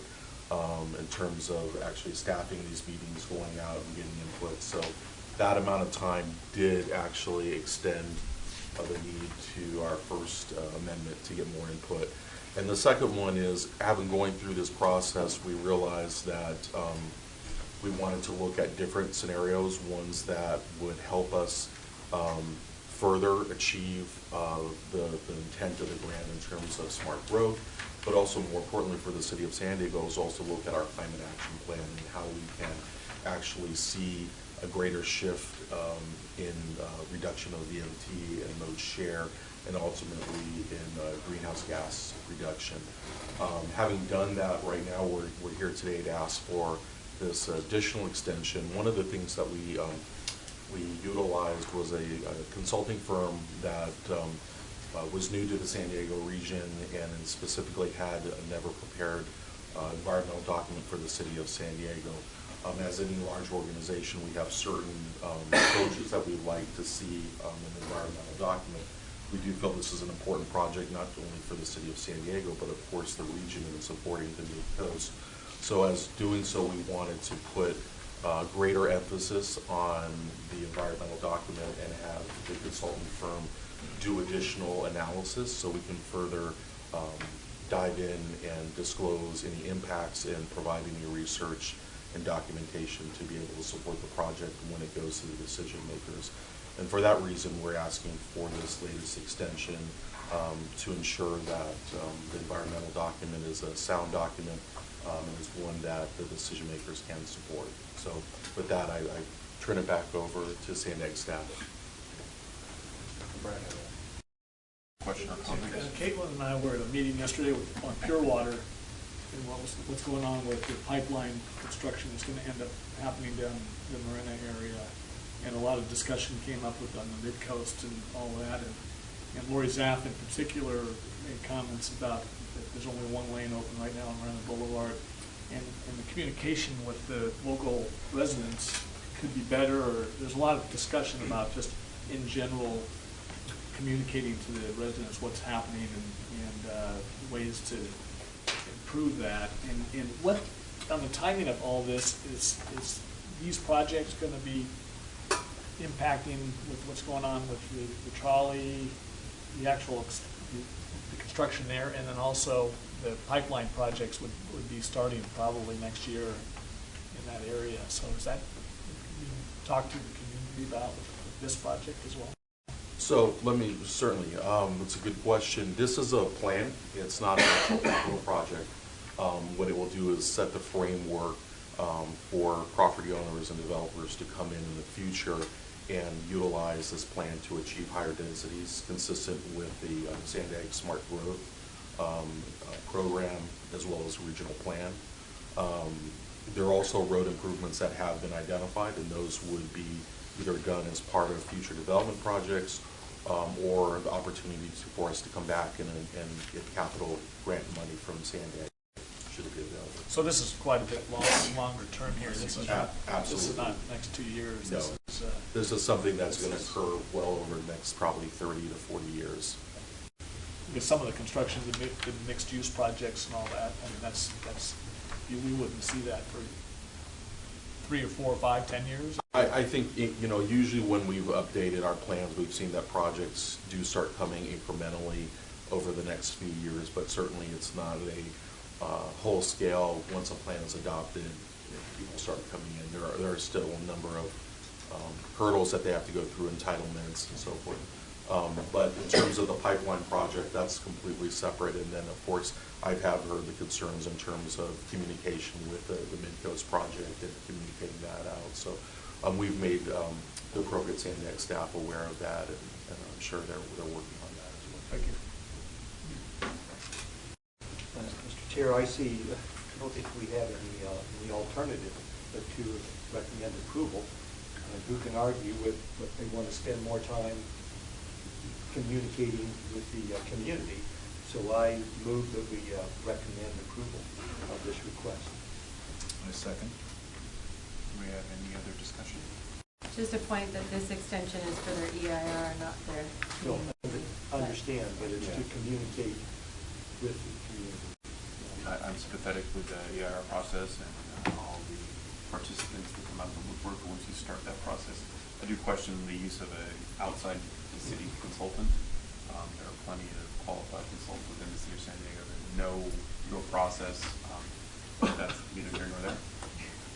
So short of that, are we ready for a vote? All those in favor? Okay. Thank you very much.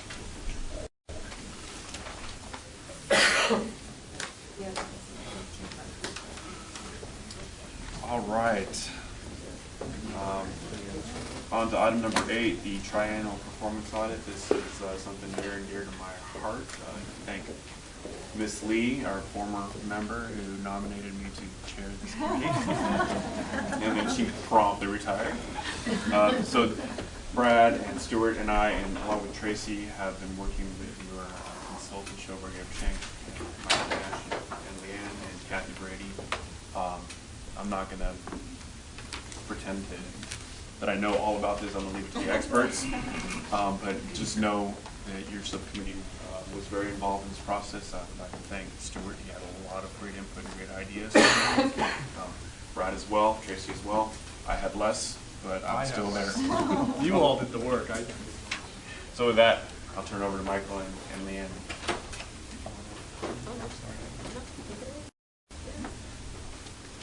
Well, good morning and thank you. The Transnet ordinance put several oversight measures in place, right? Obviously, the ITOC is one of them. In addition, there's also the annual financial audits and the triennial performance audit, which is what we're here to present today. This is the 4th triennial performance audit, and it dovetailed with the 10-year look back that we presented to you in January. Because of the work on the 10-year review was going on at much of the same time as this audit, we were able to leverage a lot of that and look back. Even though this is really a 3-year audit, we were able in certain areas to look back and look further ahead to really leverage some of the things we had done during the 10-year review. For example, if we only looked at the past 3 years of bike ridership, we would see that bike ridership as a share of total boat share would have decreased. But if we look over the entire 10-year period, what we see is a longer-term increase. So it really gave us the opportunity to point out some longer-term trends that we thought were interesting to the performance of delivering Transnet. And then just as a reminder, as Dustin said, the scope was really worked out with ITOC. It's a similar scope to the previous performance audits that we've done, with a few new areas that they asked us to look into. And of course, we worked closely with the ITOC subcommittee to try and refine those audit objectives. Turning now to a brief overview of the report. So what we produced for you is a 172-page report. We recognize that as an exceptionally long report, but this has a very diverse audience, and we wanted to make sure that we had all those details in there so each person who's interested in a particular area could go to that and really get that level of detail. To make it a little more digestible for you, we worked with the ITOC subcommittee to develop a short executive summary, which is followed by the entire list of recommendations that we have. And then each chapter has a 1-page takeaway summary that should allow you to get a sense of the audit without having to read all 172 pages.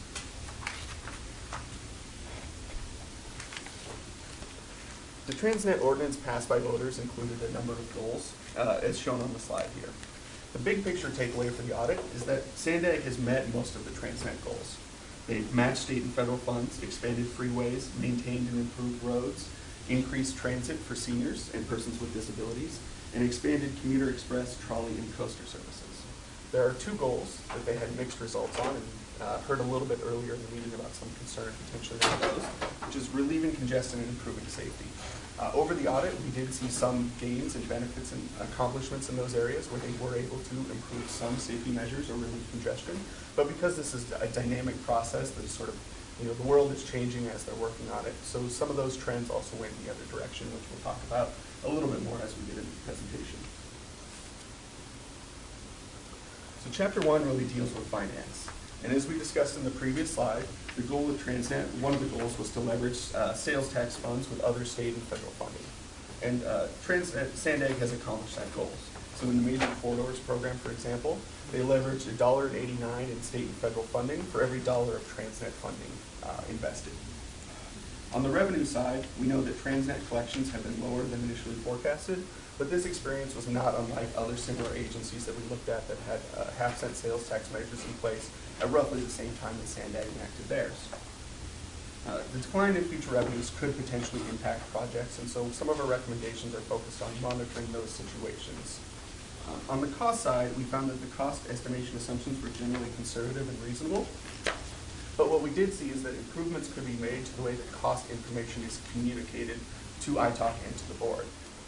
Our recommendations here are really focused on increasing transparency and better communicating uncertainty. On the revenue side, Sandag has already sort of taken some steps to do that.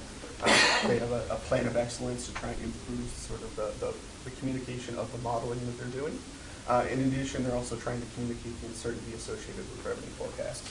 Again, on the cost side, what we'd like to see is a little more structure for the reasons for cost increases so that you're able to really understand the specific reasons that costs are increasing for projects, either due to project scope changes or actual changes in construction costs.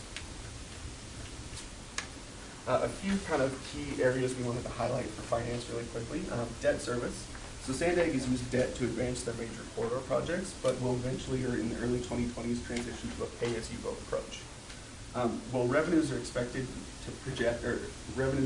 to exceed annual debt service, there are some periods of higher risks that we wanted to highlight for you. So what this graph shows here is debt service and then net major corridor funds after debt service. So the gray bars are the combined annual debt service. The maroon color, the Schoberg red as we call it, is the sort of net after that. So you can see right now, debt nearly takes up most of the sort of funding that's coming through major corridors, but that grows a little bit over time. What happens in 2026, though, is that when the TIFIA loan begins to be repaid, there's a bump or a spike in that debt service, where it increases from about $105 million to $136 million. In order to meet that bump, Transnet revenues need to grow by a certain amount. What we figured out was about 2.93% per year through 2026. Now, our analysis suggests that historical revenues and current projections, that should be met. Right? Historically, revenues have averaged about 3.6% growth per year. The most recent forecast projects about 3.9% growth. So that kind of suggests that that debt service bump should be able to be met. However, we also did some sensitivity analysis where we did 10-year rolling averages of growth in Transnet revenues and found some periods, especially those that include the Great Recession, you know, the 2008, 2009, 2010, the growth rate falls below that required 2.93 pretty significantly. So here we're not recommending any action specifically, but we would like you to monitor that as this sort of goes on. In the next couple of years, if revenues are sluggish or sort of are not consistent with projections, then there may be some changes that need to happen with the way the debt service is structured. We also looked at the capacity for future projects, and given the current revenue projections, Sandag will need to effectively leverage other funds. So the recent projections suggest that to complete the project, they would have to leverage it more than 3 to 1, so $3 of outside funding for every $1 of Transnet funding. And while that's consistent with the sort of program-wide historical average, as we suggested, what we've seen in the major corridors is closer to 1.89 to 1. Further, the future mix of projects may need to change, and that'll affect funding needs. On the transit operations side, we looked at the transit operation plan for funding routes that are created as a result of completed major corridors projects, and that's the graph that's shown here on the slide. This shows the annual revenues, annual surplus or shortfall for funding transit routes. And what we see is that before the transit routes really come online, there's a period where they're able to build up a pretty significant balance. And then as those services come online, you start to see shortfalls towards the second half of the program. Cumulatively, there's about an $80 million shortfall for funding those transit routes. And again, that doesn't manifest because of this ability to build up before the routes are online. That's not going to manifest until the last few years of Transnet. But again, it's something that we think you should monitor and that Sandag staff should report to you on, because if this plan, you know, if the actual reality is sort of consistent with this plan, then some change is going to be made to be able to meet that funding need when that shortfall occurs. Chapter 2 really deals with performance. And while the extension ordinance included the program goals that we talked about at the beginning of the presentation, the performance targets were really not included. And as a result, so much of the data needed to measure progress was not collected, and there wasn't really a framework in place to collect that data at the start of the extension. Because of this, Sandag likely accomplished more than we can give them credit for. And while some performance data was available, that was not always consistently summarized at the regional level. For the local streets and roads specifically, in order to assess outcomes, significant data is still needed, and that data collection just doesn't exist. And Sandag does have things like the story map, which is a really useful tool for communicating some things they've done, but we would like to see additional enhancements. So our recommendations here are really focused on developing a comprehensive performance framework with targets to measure progress on goals, enhancing the story map tool, and then capturing more data and summarizing that local data, especially at the regional level. Chapter 3 focuses on major corridor capital construction and kind of does two things. It talks about performance measures for highways, and it also gets into a little bit of project management. So as we discussed at the outset, the Transnet goals included congestion relief and improved safety. For major corridors, the annual vehicle miles traveled, which is the top graph here, you can see Sandag again in the Schoberg red, stayed relatively consistent over the audit period. But what we did see is that commute times, a measure of congestion, got worse. So what this graph at the bottom here shows is the percent of commute times that took less than 30 minutes. So you want to be higher up in this graph. So in 2014, 67% of commutes in San Diego took less than 30 minutes. That actually decreased to 64% in 2016. So even though congestion relief was a goal, one of the measures we have to get at that indicates that congestion actually may have gotten a little worse over that period.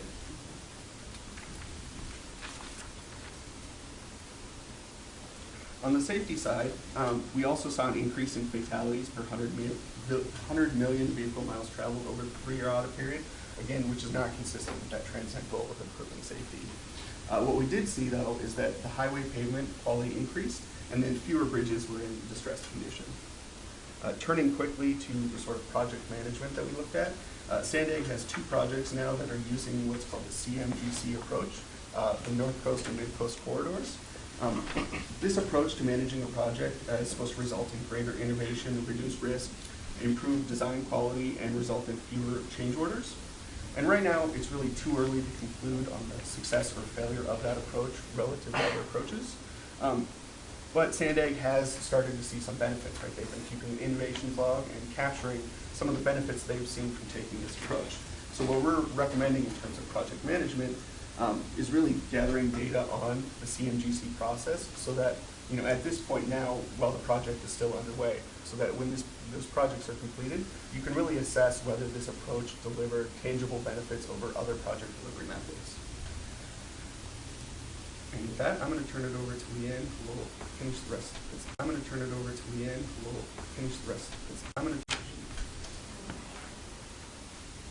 So, Chapter 4 discusses Transnet's local streets and road program, which through June 2017 has allocated about $714 million to the 19 local jurisdictions. This makes it the second largest Transnet program after major corridor capital construction. But as we have reported in prior audits, we were again challenged to report on the performance in this area due to the lack of available data for metrics such as speed or travel time. That said, though, Sandag is in the process of getting private sector data from providers such as INRIX that will be able, to provide that information in the future. But the data that we have always been able to collect from the local jurisdictions to provide some outcome information on local streets and roads relates to pavement condition. And for that measure, since the beginning of Transnet, when the roads were in good condition, it actually declined to at-risk condition. But in 2015-16, the city went to give a cooperative mission to rehabilitate their pavement. So hopefully, by the next reporting period, which should be 2018, the pavement condition index for the region should be back in the good condition. The local street and road chapter also discusses 2 areas related to Sandag's board policy number 31. that we feel like it needs to be revisited given the change in the environment since the start of Transnet a decade ago. So the first item relates to 70-30 congestion relief and maintenance split. And that really requires locals to spend 70% of the Transnet allocation on congestion relief projects and 30% on maintenance projects. And page 77 of your the report actually has a little table that summarizes some of those categories.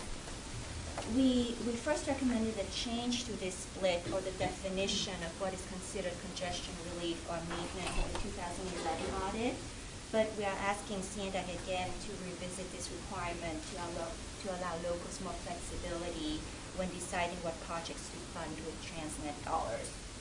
And this really came about because some local jurisdictions conveyed to us that they're completely built out, so they really don't have any more capacity for maintenance, congestion relief projects, and they need maintenance dollars.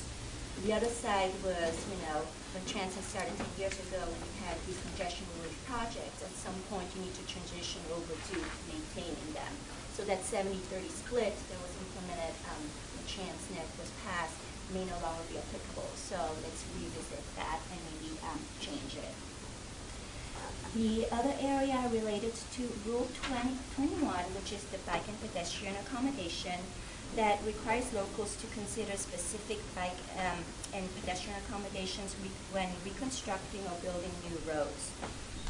Compliance with that policy is tracked via a SOL certification in the RTEP.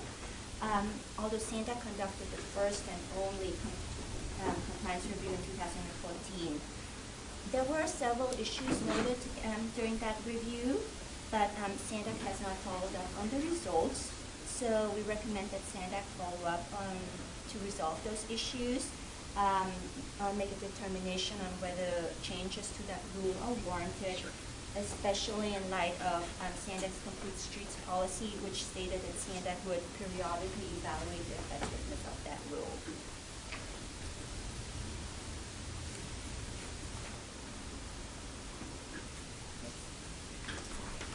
So Chapter 5 discusses transit services, and transit operators have received $344 million from Transnet so far and are serving about 100 million riders annually. For this audit cycle, transit performance has been no different than previous years, with MPS and NCTD mostly meeting their targets and outperforming their national peers in many aspects, such as higher fare bus recovery and lower operating expenses. Transnet also met one of the goals of increasing services to seniors and persons with disabilities, with 24 million riders in 2016 compared to 22 million riders in 2007 when Transnet started. Because this is one of the 7 Transnet goals that are actually spelled out on the ballot, we recommend that CNDAC regularly report on how that goal is met. Other recommendations for transit relate to Transnet funding of past subsidies for seniors, persons with disabilities, and youth riders. Initially, those subsidies were estimated to cost about $5.5 million annually to be covered by Transnet, but actual costs over the past 10 years actually were double that amount, which meant that funds were shifted from other transit services and capital improvements to cover the shortfall. Because this impacts other transit services, we recommend that CNDAC work with its operators to analyze options to offset the impact of the subsidy. We were looking at a couple of peer agencies, and for example, most of them have set the senior age at 65, while Transnet has it like at 60.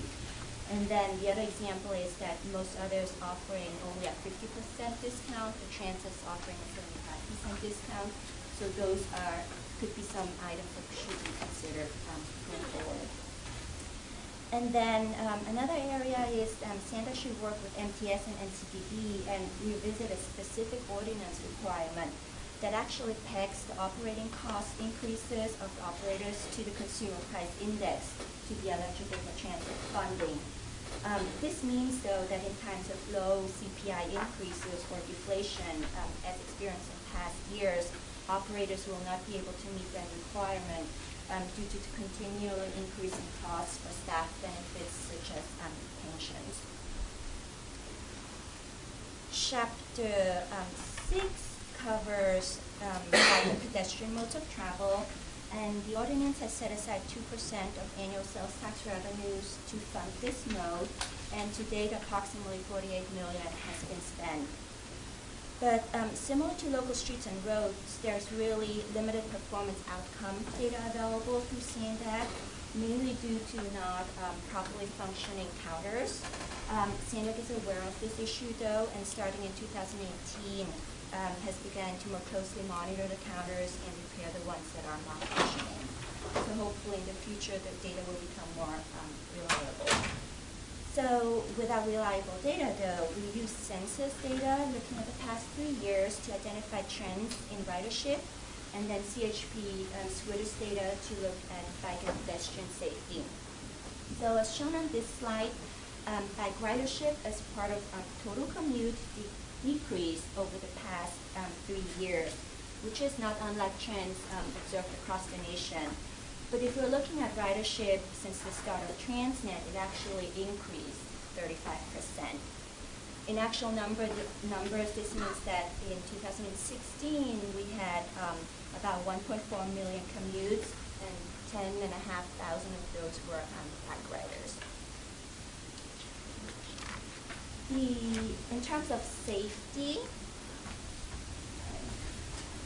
the number of the first chart shows the number of bike riders injured. It's slightly decreased over the past 3 years, but if we were looking at the past 10 years, it actually increased.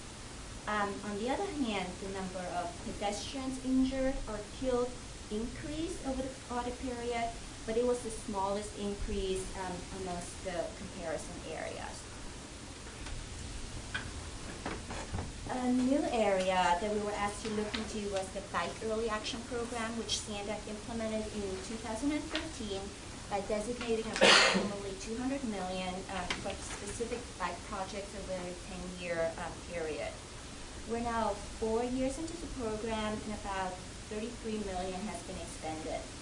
Given this spending pace, it will take about 8 more years to draw down the remaining $167 million allocated, which puts this program beyond the 10-year time frame, completion time frame that was envisioned by the board.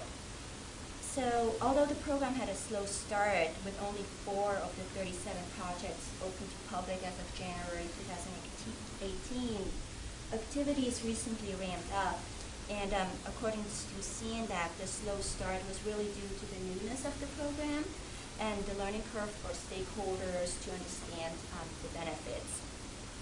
So to that end, we really just recommend that SANDAC utilizes the lessons learned from the projects that were completed or currently underway to improve the delivery of the remaining projects and hopefully complete them within the 10-year time frame that the board set out. Chapter 7 covers the environmental mitigation program, for which the ordinance set aside $850 million, of which $650 million was designated to fund mitigation of direct environmental impacts related to transit capital construction, and $200 million was set aside for regional conservation. But revised cost estimates in revenue estimates in 2017 and restoration costs expected to exceed the original estimates. SANDAC is in the process of reviewing the lagoon restoration costs and the land acquisition estimates. Aside from regional mitigation efforts, Transnet also set aside $200 million for local project mitigation. That's over the life of the program. As of September 2017, only $12.8 million has been utilized, despite increased marketing efforts by SANDAC. The main reasons cited by locals were really that the local project impact on biological resources was just not there. Some locals just make their developers pay for the impact, so there was no need to tap into the fund. And then there were also fewer projects completed during the recession. So So we recommend that if the funds are not fully needed, it could be repurposed probably for other EMP areas. And then lastly, while there's really a solid habitat conservation performance structure in place and the management strategic plan is linking funding, goals, objectives, and actions, communicating the very technical and complex results to the public could be simplified. The last chapter of the report is a new area too, and it addresses information and transparency surrounding Transnet. So CNDAG and its Transnet partners have primary responsibility for implementing and managing the Transnet program.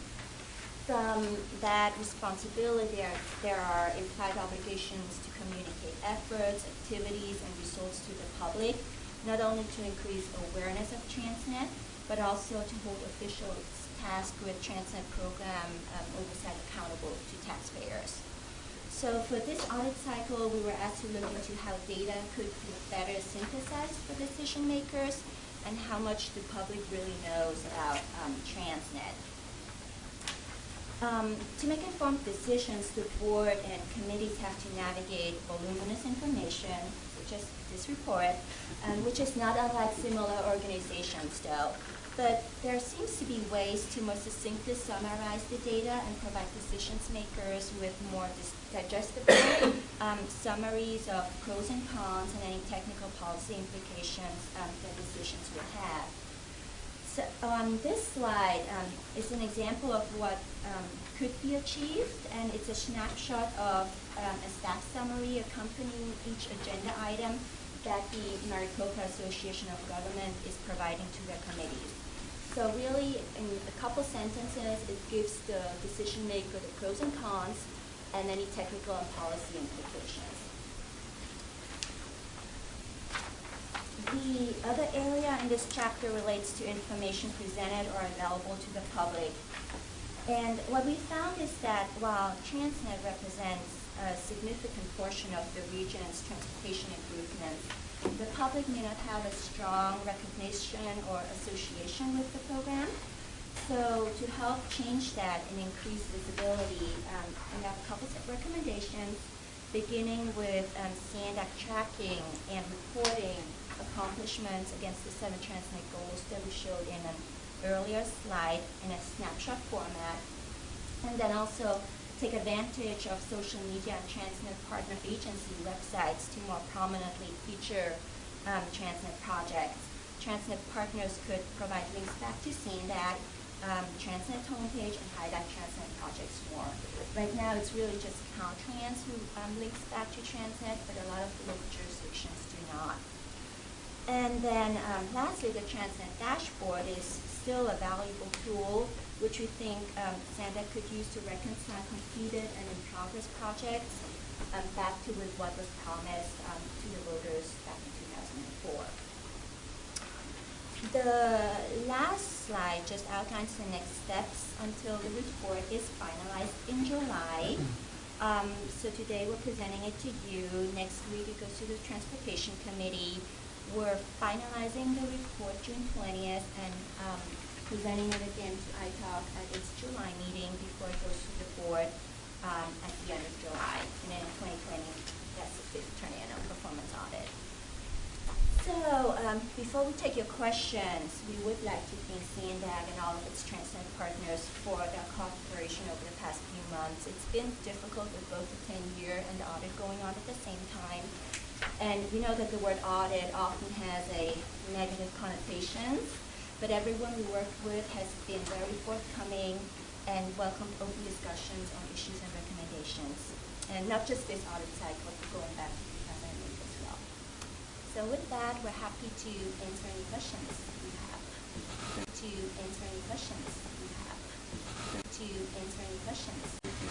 I would like to say that you guys have been great to work with. You know, we've had a lot of input, and we collaborate on a lot of things. I'd like to thank Stuart here for his summary. Like you said, it's a lot of information, but I think Stuart, working with you and Tracy, came up with a nice summary although it is 10 pages, but better than 169. So thank you very much. You guys have any questions, comments? Yes, Jonathan? No, I have some, I hope, quick but general questions, if I could. First of all, on page 3 of your summary where you show the finance debt service. Yes, that's it. Just reading that, it sounds as if we are right now just barely able to cover our debt. Yes, right there. And we've asked that question before, and I even remember the numbers, if I will. What is our debt coverage ratio? Something that all bankers use, et cetera, lenders. And I've been told, as I remember, that we have an overall DCR of about 2.65, and that we have a DCR for the major corridor funds of about 2.1, something like that, which is a pretty safe DCR. If you look at this chart, number 1, it looks as if we are barely able to cover our debts right now. And I'm wondering if my numbers are correct, can you change the wording? Instead of saying annual transnet revenues, you might say can you, if I were... Right. This is the major corridor portion of total transnet revenue. Can you explain, but you say annual transnet revenue? Yeah, and it's just, I think, an unfortunate side effect of having to try and condense down so much information. No, I understand, but can you explain, yeah. Can you clarify that? Yeah, so the debt that Sandag has taken on is secured against all transnet revenues. Yes. Right, so that's program-wide. What we're showing here is just the major corridor portion. Can you explain or add yeah, line absolutely. Transnet revenues for major corridors? Absolutely. And explain that we're not that tightly squeezed towards our, but you understand. Yeah, absolutely. Yeah, we can definitely add that agree with context that? in. Yeah. Okay. No objection. No objection. Thank Actually, you. Exhibit I have a 14, couple the of other title. questions, That's and better. perhaps we should be asking staff. My first thought is to say ask staff to answer these questions, maybe at the next meeting or two. And my other question is page 4, where you show the future shortfalls for the transit operations system plan. And it looks as if that's going to be in deep trouble in the years ahead. And should staff be asked to explain this this is page 4, should staff be asked to explain what's the significance of this, or however you want to word it? How are you going to cover So it? we can come back, but just to let you know, what this is showing is an annual either surplus or shortfall. So you'll notice that in the first several years, there's a surplus. Yes. Right, and so over time it builds up, and so there's sort of a pot of money that's building up. And that helps to mitigate the impacts of the later years in the program where there's a deficit. So, you know, it's intended to then... Oh, so you are accumulating... We are accumulating, yes. All right. But, you know, as Michael, mentioned, there is, according to current projections, there would be a shortfall at the very end. Could we put in a statement that we are accumulating Sure. very few people, when they make more money than they spend, do they save it for future years? and would it be appropriate? I'm not to state that you still expect this to balance out by 2048. Well, and also, I mean, it's not something where we just take a snapshot of current conditions right now and they're just going to step away and not do anything else. I mean, we're working with transit agencies to update the assumptions, update everything that we know in terms of cost and revenues, All right. to essentially try to stretch out these dollars as much as possible so that we don't have a situation at the end where we have deficits. Well, we are an oversight committee, and I don't mean to speak for the entire committee, but there could be some clarification that this does not represent trouble for us. for our descendants in the years ahead. Similar to how you bring on the capital side the Transnet plan of finance.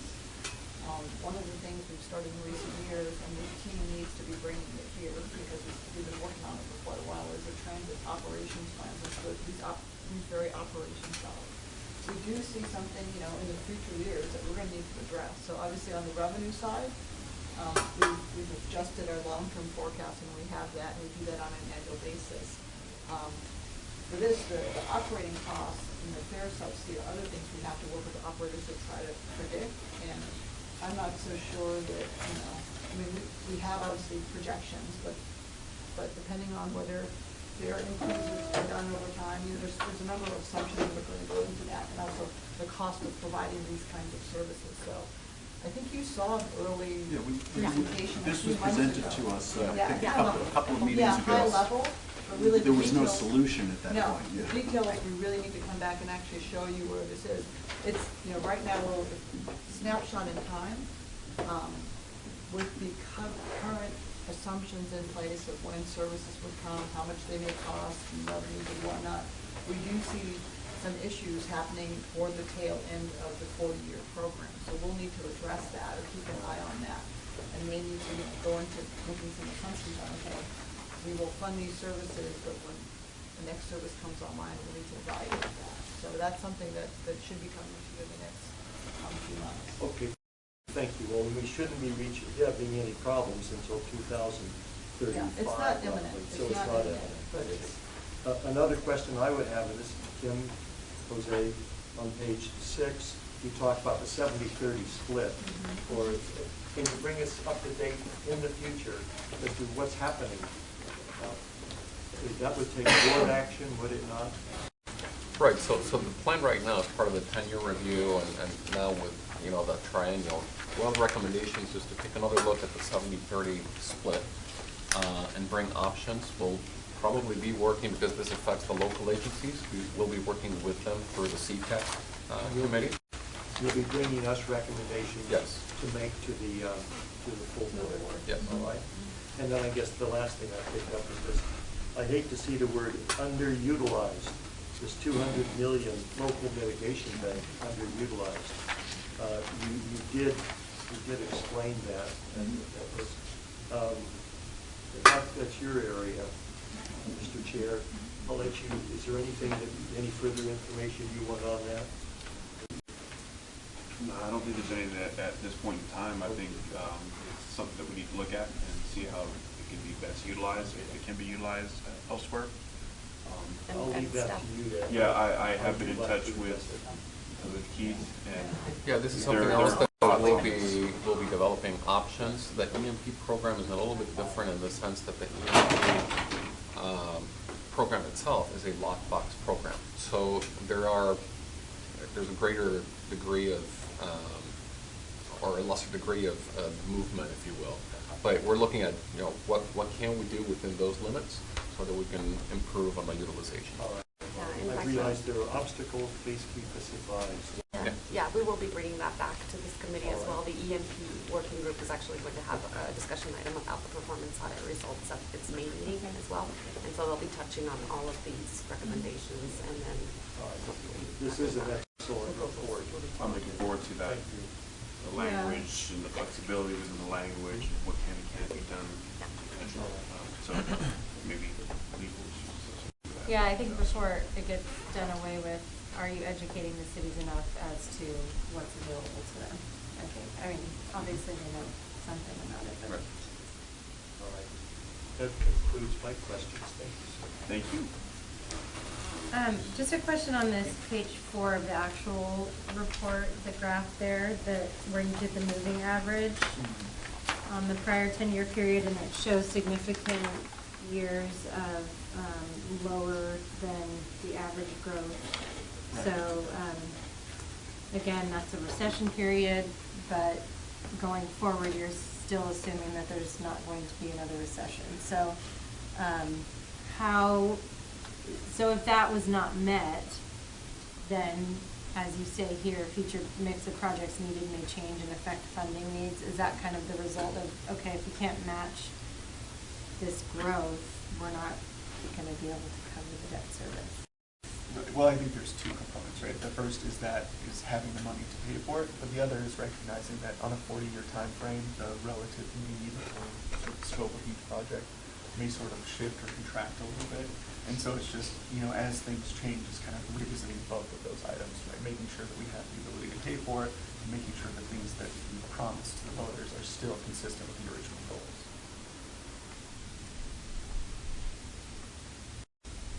That'll be one to keep our eye on. But I'm sure Sandag will keep their eye on. I don't, no, I think this is great. I really think that I don't know what you guys did versus what Sandag did, but it really is very well put together, and I think these are nice snapshots. So, well done. Thank you, I wrote it. Wow. So, I have a couple of comments just on the draft report, and then a couple of questions on the staff responses. I don't know if it's appropriate to get into those now or at another time, but just with regard to the draft report. First of all, I'm just wondering, or maybe a suggestion more than a question, if it might be helpful in the recommendations to perhaps pull the critical ones up front, just sort of a reordering, because I think, for the average reader, as hard as we work to try to make things succinct and digestible, even just, the recommendation pages go on quite a bit, and we purposefully highlighted those critical ones to give more attention to them. Might be helpful to bring them up front.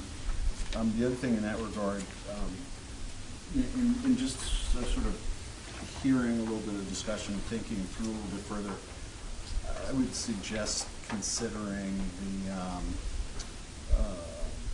the recommendation with regard to Rule 21, which is currently listed as a medium, might be raised to a higher priority, because if we're not getting that compliance, it seems very foundational with regard to the actual implementation of the intent of the Rule 21 in terms of doing the work on active transportation, when street and road improvements are being done. So that's, I guess, just a couple of recommendations. Then in terms of the discussion we were just having on 70/30, my very clear recollection of the discussion that we had in the sessions with you guys was that our thoughts about the 70/30 and revisiting it were more in the direction of, as you build a whole lot of stuff, over time you're going to have to be spending some maintenance dollars for that stuff. So it's natural that you might need more than the 30% for maintenance. But I didn't think the spirit of where we were coming from was that you should open those dollars up to other kinds of things, which is a little bit of the takeaway I had from Kim's comments. So I know we can probably get into this further when there's a more specific recommendation about that, but maybe just for the record, in terms of at least where our committee was coming from on revisiting the 70/30, it was not to create more flexibility for spending broadly. It was just more the facts that when you construct a lot of projects as we have, it's just inherent that the maintenance requirements are going to go up as those projects age, if that makes sense. Okay. Then the other thing is just a little bit of a nitpick on page 12, item 12, the reference to the Rule 21 stuff. I think the report page is actually 78, not 76, 77. But if they can then move to the couple of questions I had for perhaps the staff on the comments, if that's okay. One of them being the comment relating to the Rule 21 compliance, and in the report, this is on page 167. this may be more of a comment than a question, but the response seems to suggest, well, as I'm reading it, that there's going to be a compliance review using the existing processes. Which item again, which recommendation? Sorry, this is item 12, yeah, under street and road. It relates to Rule 21. My understanding of what the audit found is that the compliance based on the existing policy is fairly spotty. So it seems as if your response is saying, well, we're going to do a compliance review of something that the auditor already told us was somewhat spotty. And so I'm a little bit curious as to, where that's going to go in terms of where. Yeah, I think the idea is to look at both board policy 31, 31, rule 21, and also the new complete streets policy, and kind of take a look at both of them side by side, because the recommendation also had to do with, is rule 21 still necessary in light of the new policy as well? So, Okay, so my reading of it, maybe I'm not reading it correctly. So you're not really just looking to redo in effect the compliance review that the auditors already did. Right. You're actually looking at making some changes, which is more to the point of comment. Okay, great. Thank you for that clarification. And then the last thing is this is on the report page 168, item number 24. And this relates to one of the recommendations that we highlighted as critical. And this one is particularly close to my heart as one of all of us who receive these mountains of documents every month to try to wade through. I have to say, I don't really understand what the auditee response is actually saying.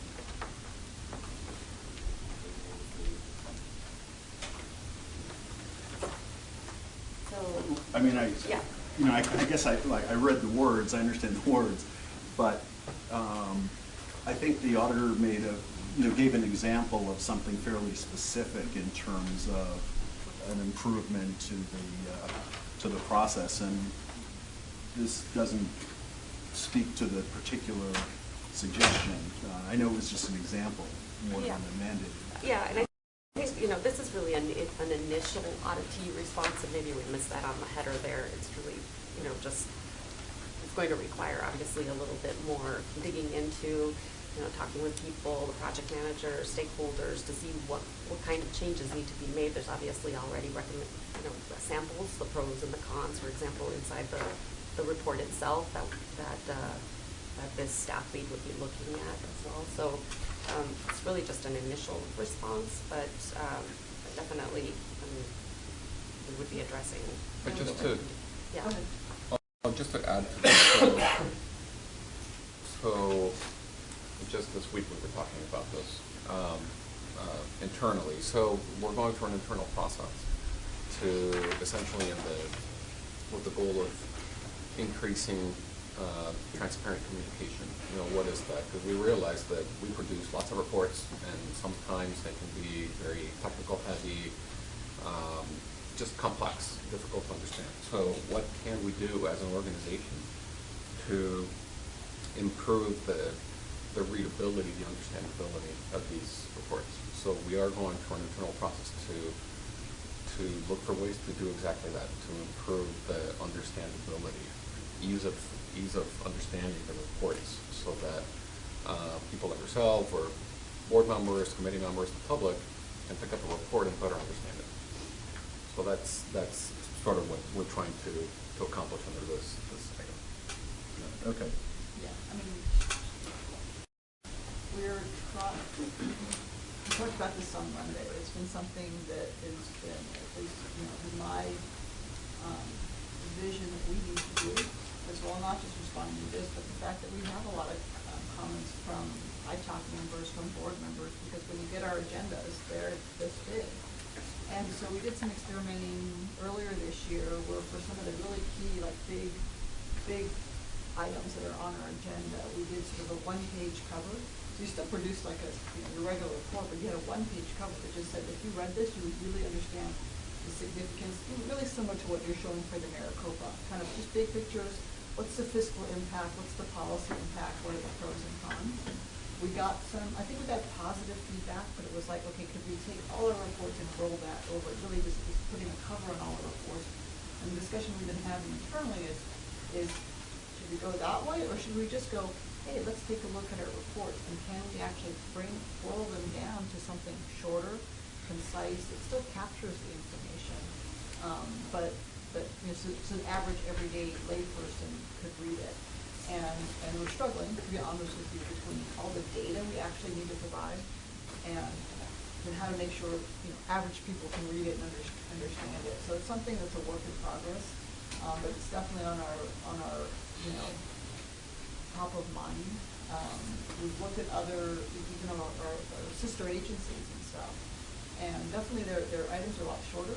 But us looking in and reading some of our sister or member agencies, just brevity by itself doesn't help. Because some of them, if you didn't know what it was, you read the report, you really have no data. You have to go to the meeting or listen to the meeting to understand. So that's the sort of tension we're trying to address. But it is top of mind. We can definitely change this answer if it's good. No, I just want to make sure I was understanding what your kind of real thought about going forward. Because if I'm remembering correctly, I think this goes to one of the very core Taxpayer Association comments and recommendations as well, and okay, I appreciate your elaboration. It's top of mind. It's what we're trying to do.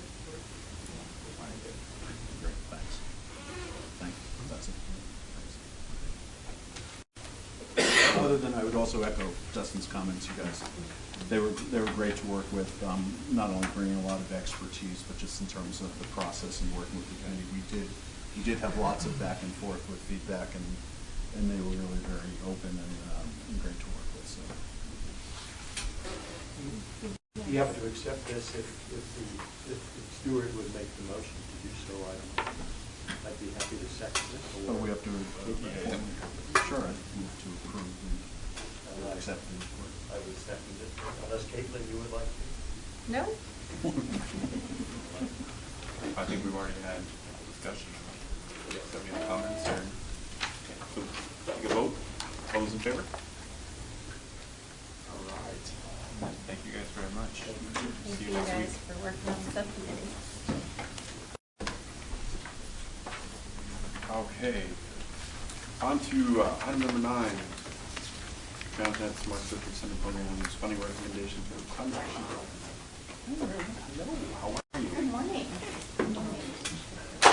All right, so I am here to give you a report on some funding recommendations. And before I do that, I wanted to provide just a little bit of context on the Smart Growth Incentive Program and Active Transportation Grant Program.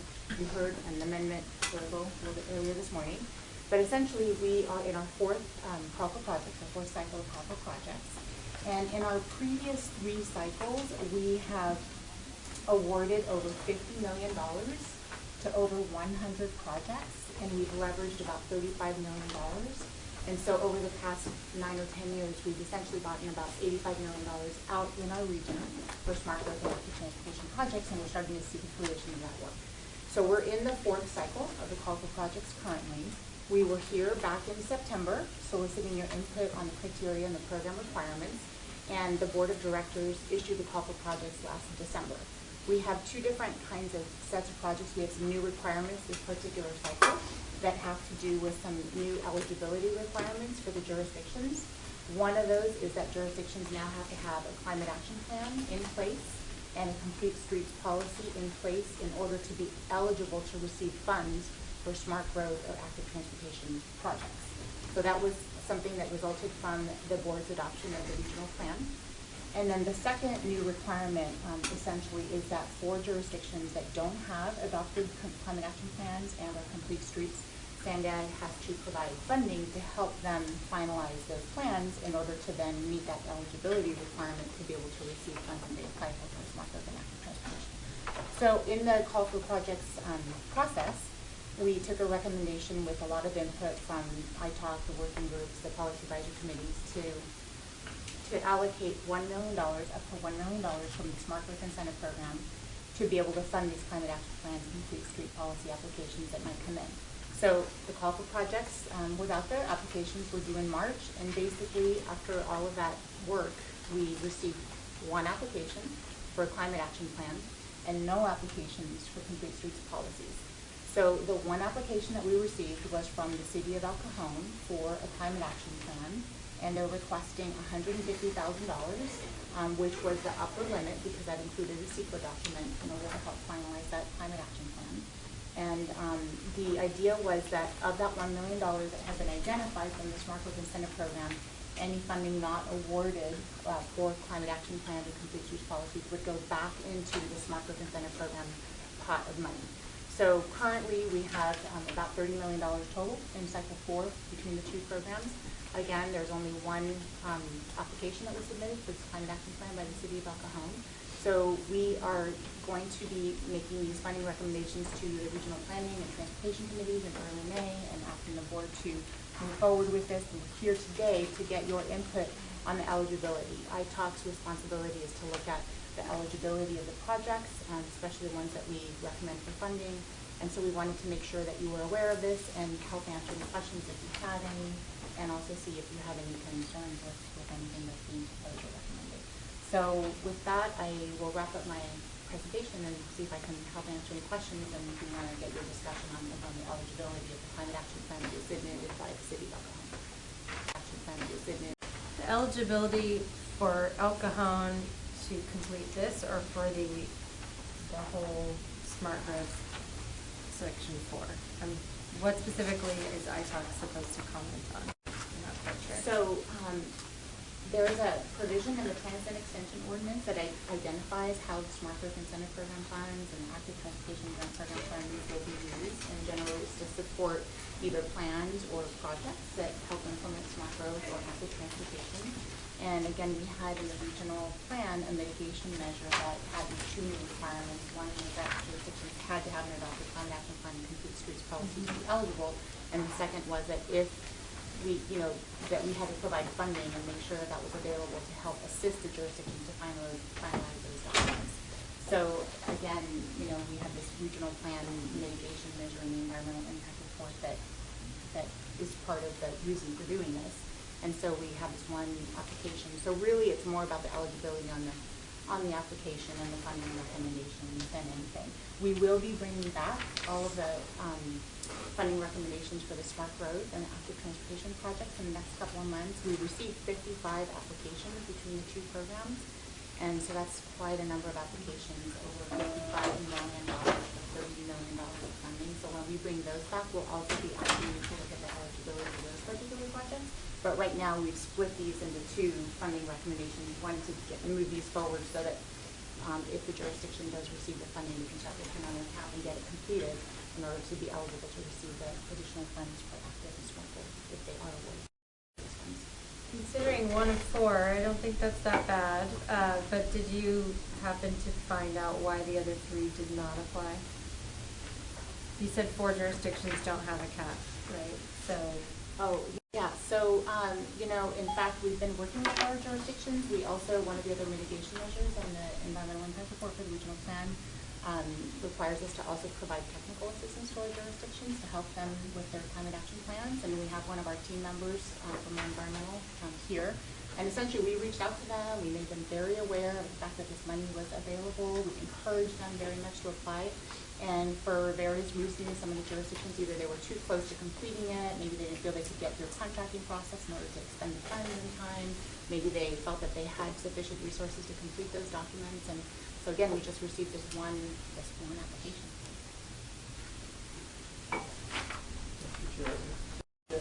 Excuse my ignorance. What information is contained in a climate action plan? What kind of information? So many jurisdictions are in the process of preparing climate action plans, and generally speaking, what we look for or what they prepare and include in the climate action plan is a greenhouse gas emissions inventory.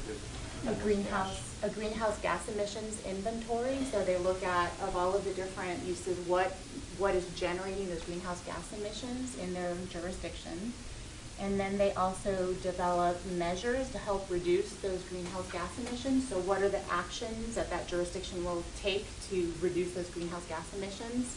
And then they usually also include how they're going to monitor their progress towards implementing those measures.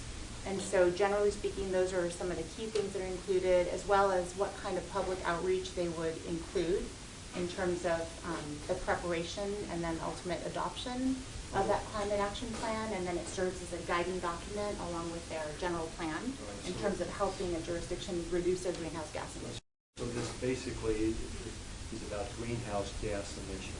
Right, a climate action plan is to help reduce greenhouse gas emissions for a particular agency or jurisdiction. So for coastal communities, it would not include sea level rise mitigation plans as part of the climate action? That question. Yeah, you know what, why don't I have Allison Wood respond to that? Allison Wood, hi. Allison, There, so we can hear your. Sure.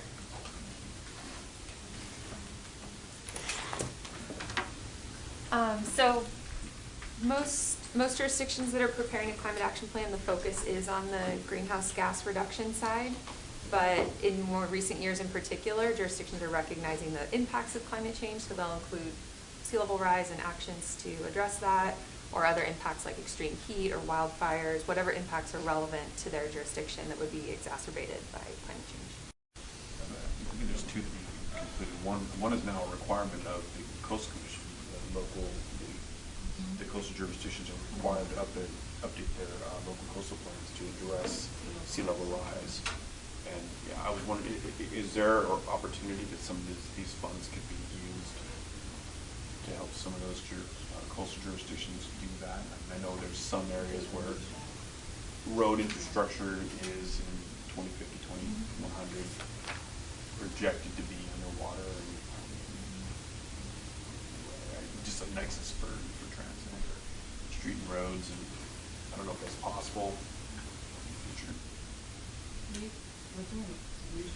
We are, and Caltrans in their last couple of funding rounds of their planning grants have made adaptation planning grants available. And so Sandag received a grant in the first round of SB1 funded grants to do regional look at our transportation infrastructure and impacts of sea level rise, helping to pull together all those efforts he talked about. All the coastal cities are working on efforts, how can we look at the regional impact as well.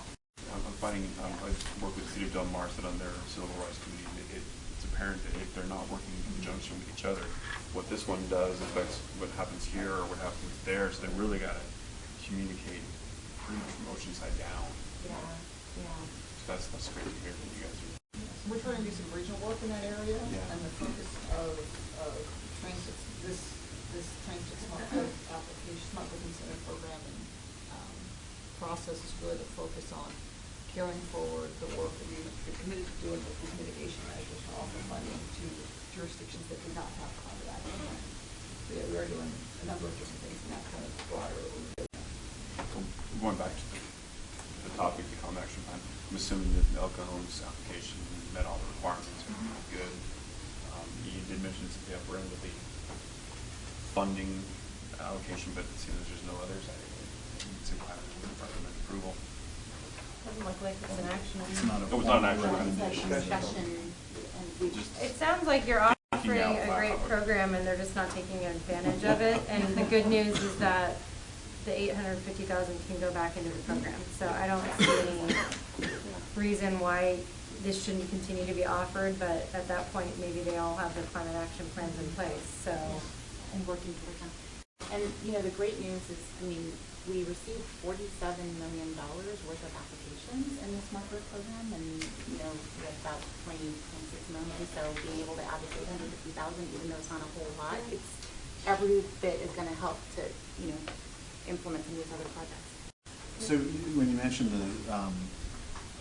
the volume of applications for smart growth money, have any of the non-respondents who don't have climate action plans submitted proposals to receive those monies? And do they know that? Yeah, so some of the jurisdictions are in the process of completing their climate action plans, and so you may recall that we had allowed up to 1 year from the funding recommendations, and so they've submitted applications for smart growth and active, and if they're awarded funding, they wouldn't receive the funding until that climate action plan gets adopted, or the complete streets plan is adopted. And then if they don't adopt them, then the funding would go to the next highest funded project. Thank you. Thank you. Welcome. Great, thank you.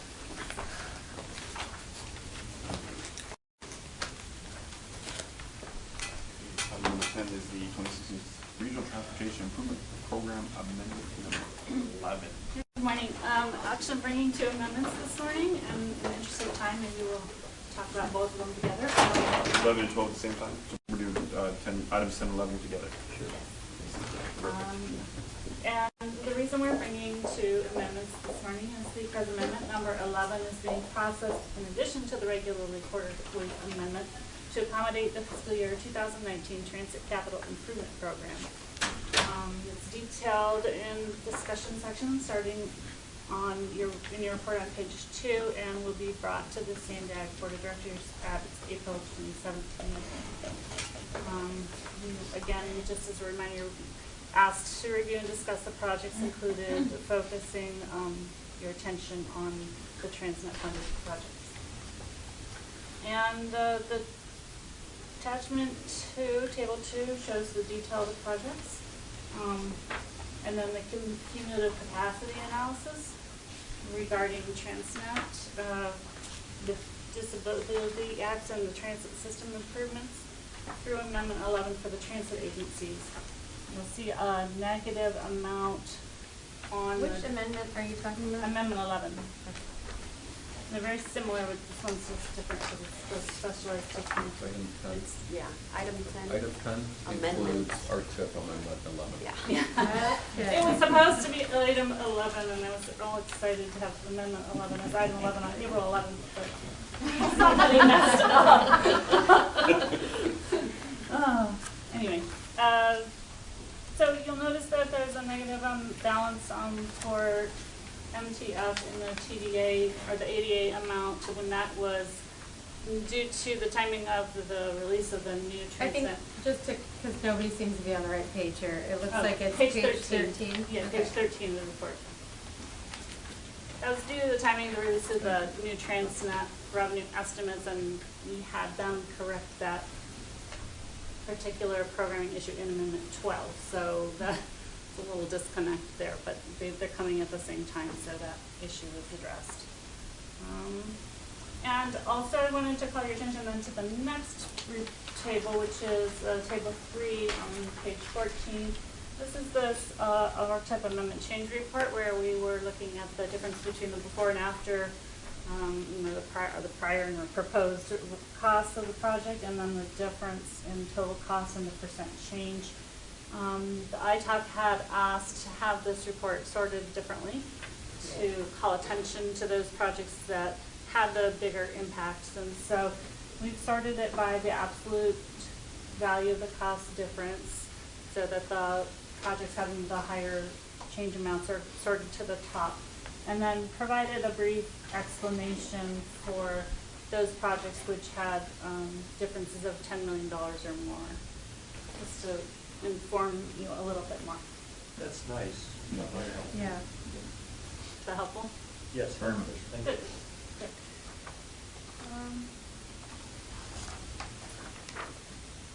And finally, table 4 just summarizes the some changes that were made by MTS during the public comment period from what was posted.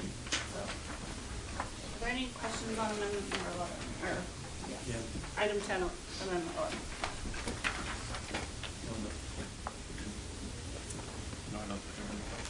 No comments? So item 11, amendment 12, is regularly scheduled quarterly amendment incorporating changes on agencies in the region that were requested.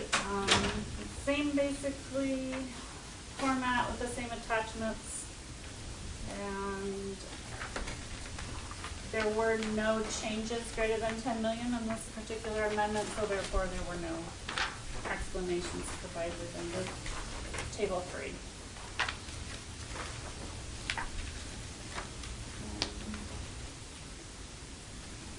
Okay, I'd be happy to answer any questions on any specific projects.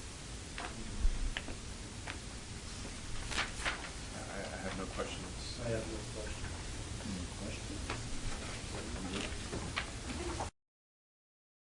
What? Okay. Thank you very much. 4 minutes? 2 minutes? That was outstanding. Thank you. Good meeting, Mr. Chair. All right, that's the end of our agenda. Next meeting is scheduled for Wednesday, May 9th. Anybody have any known conflicts? Okay.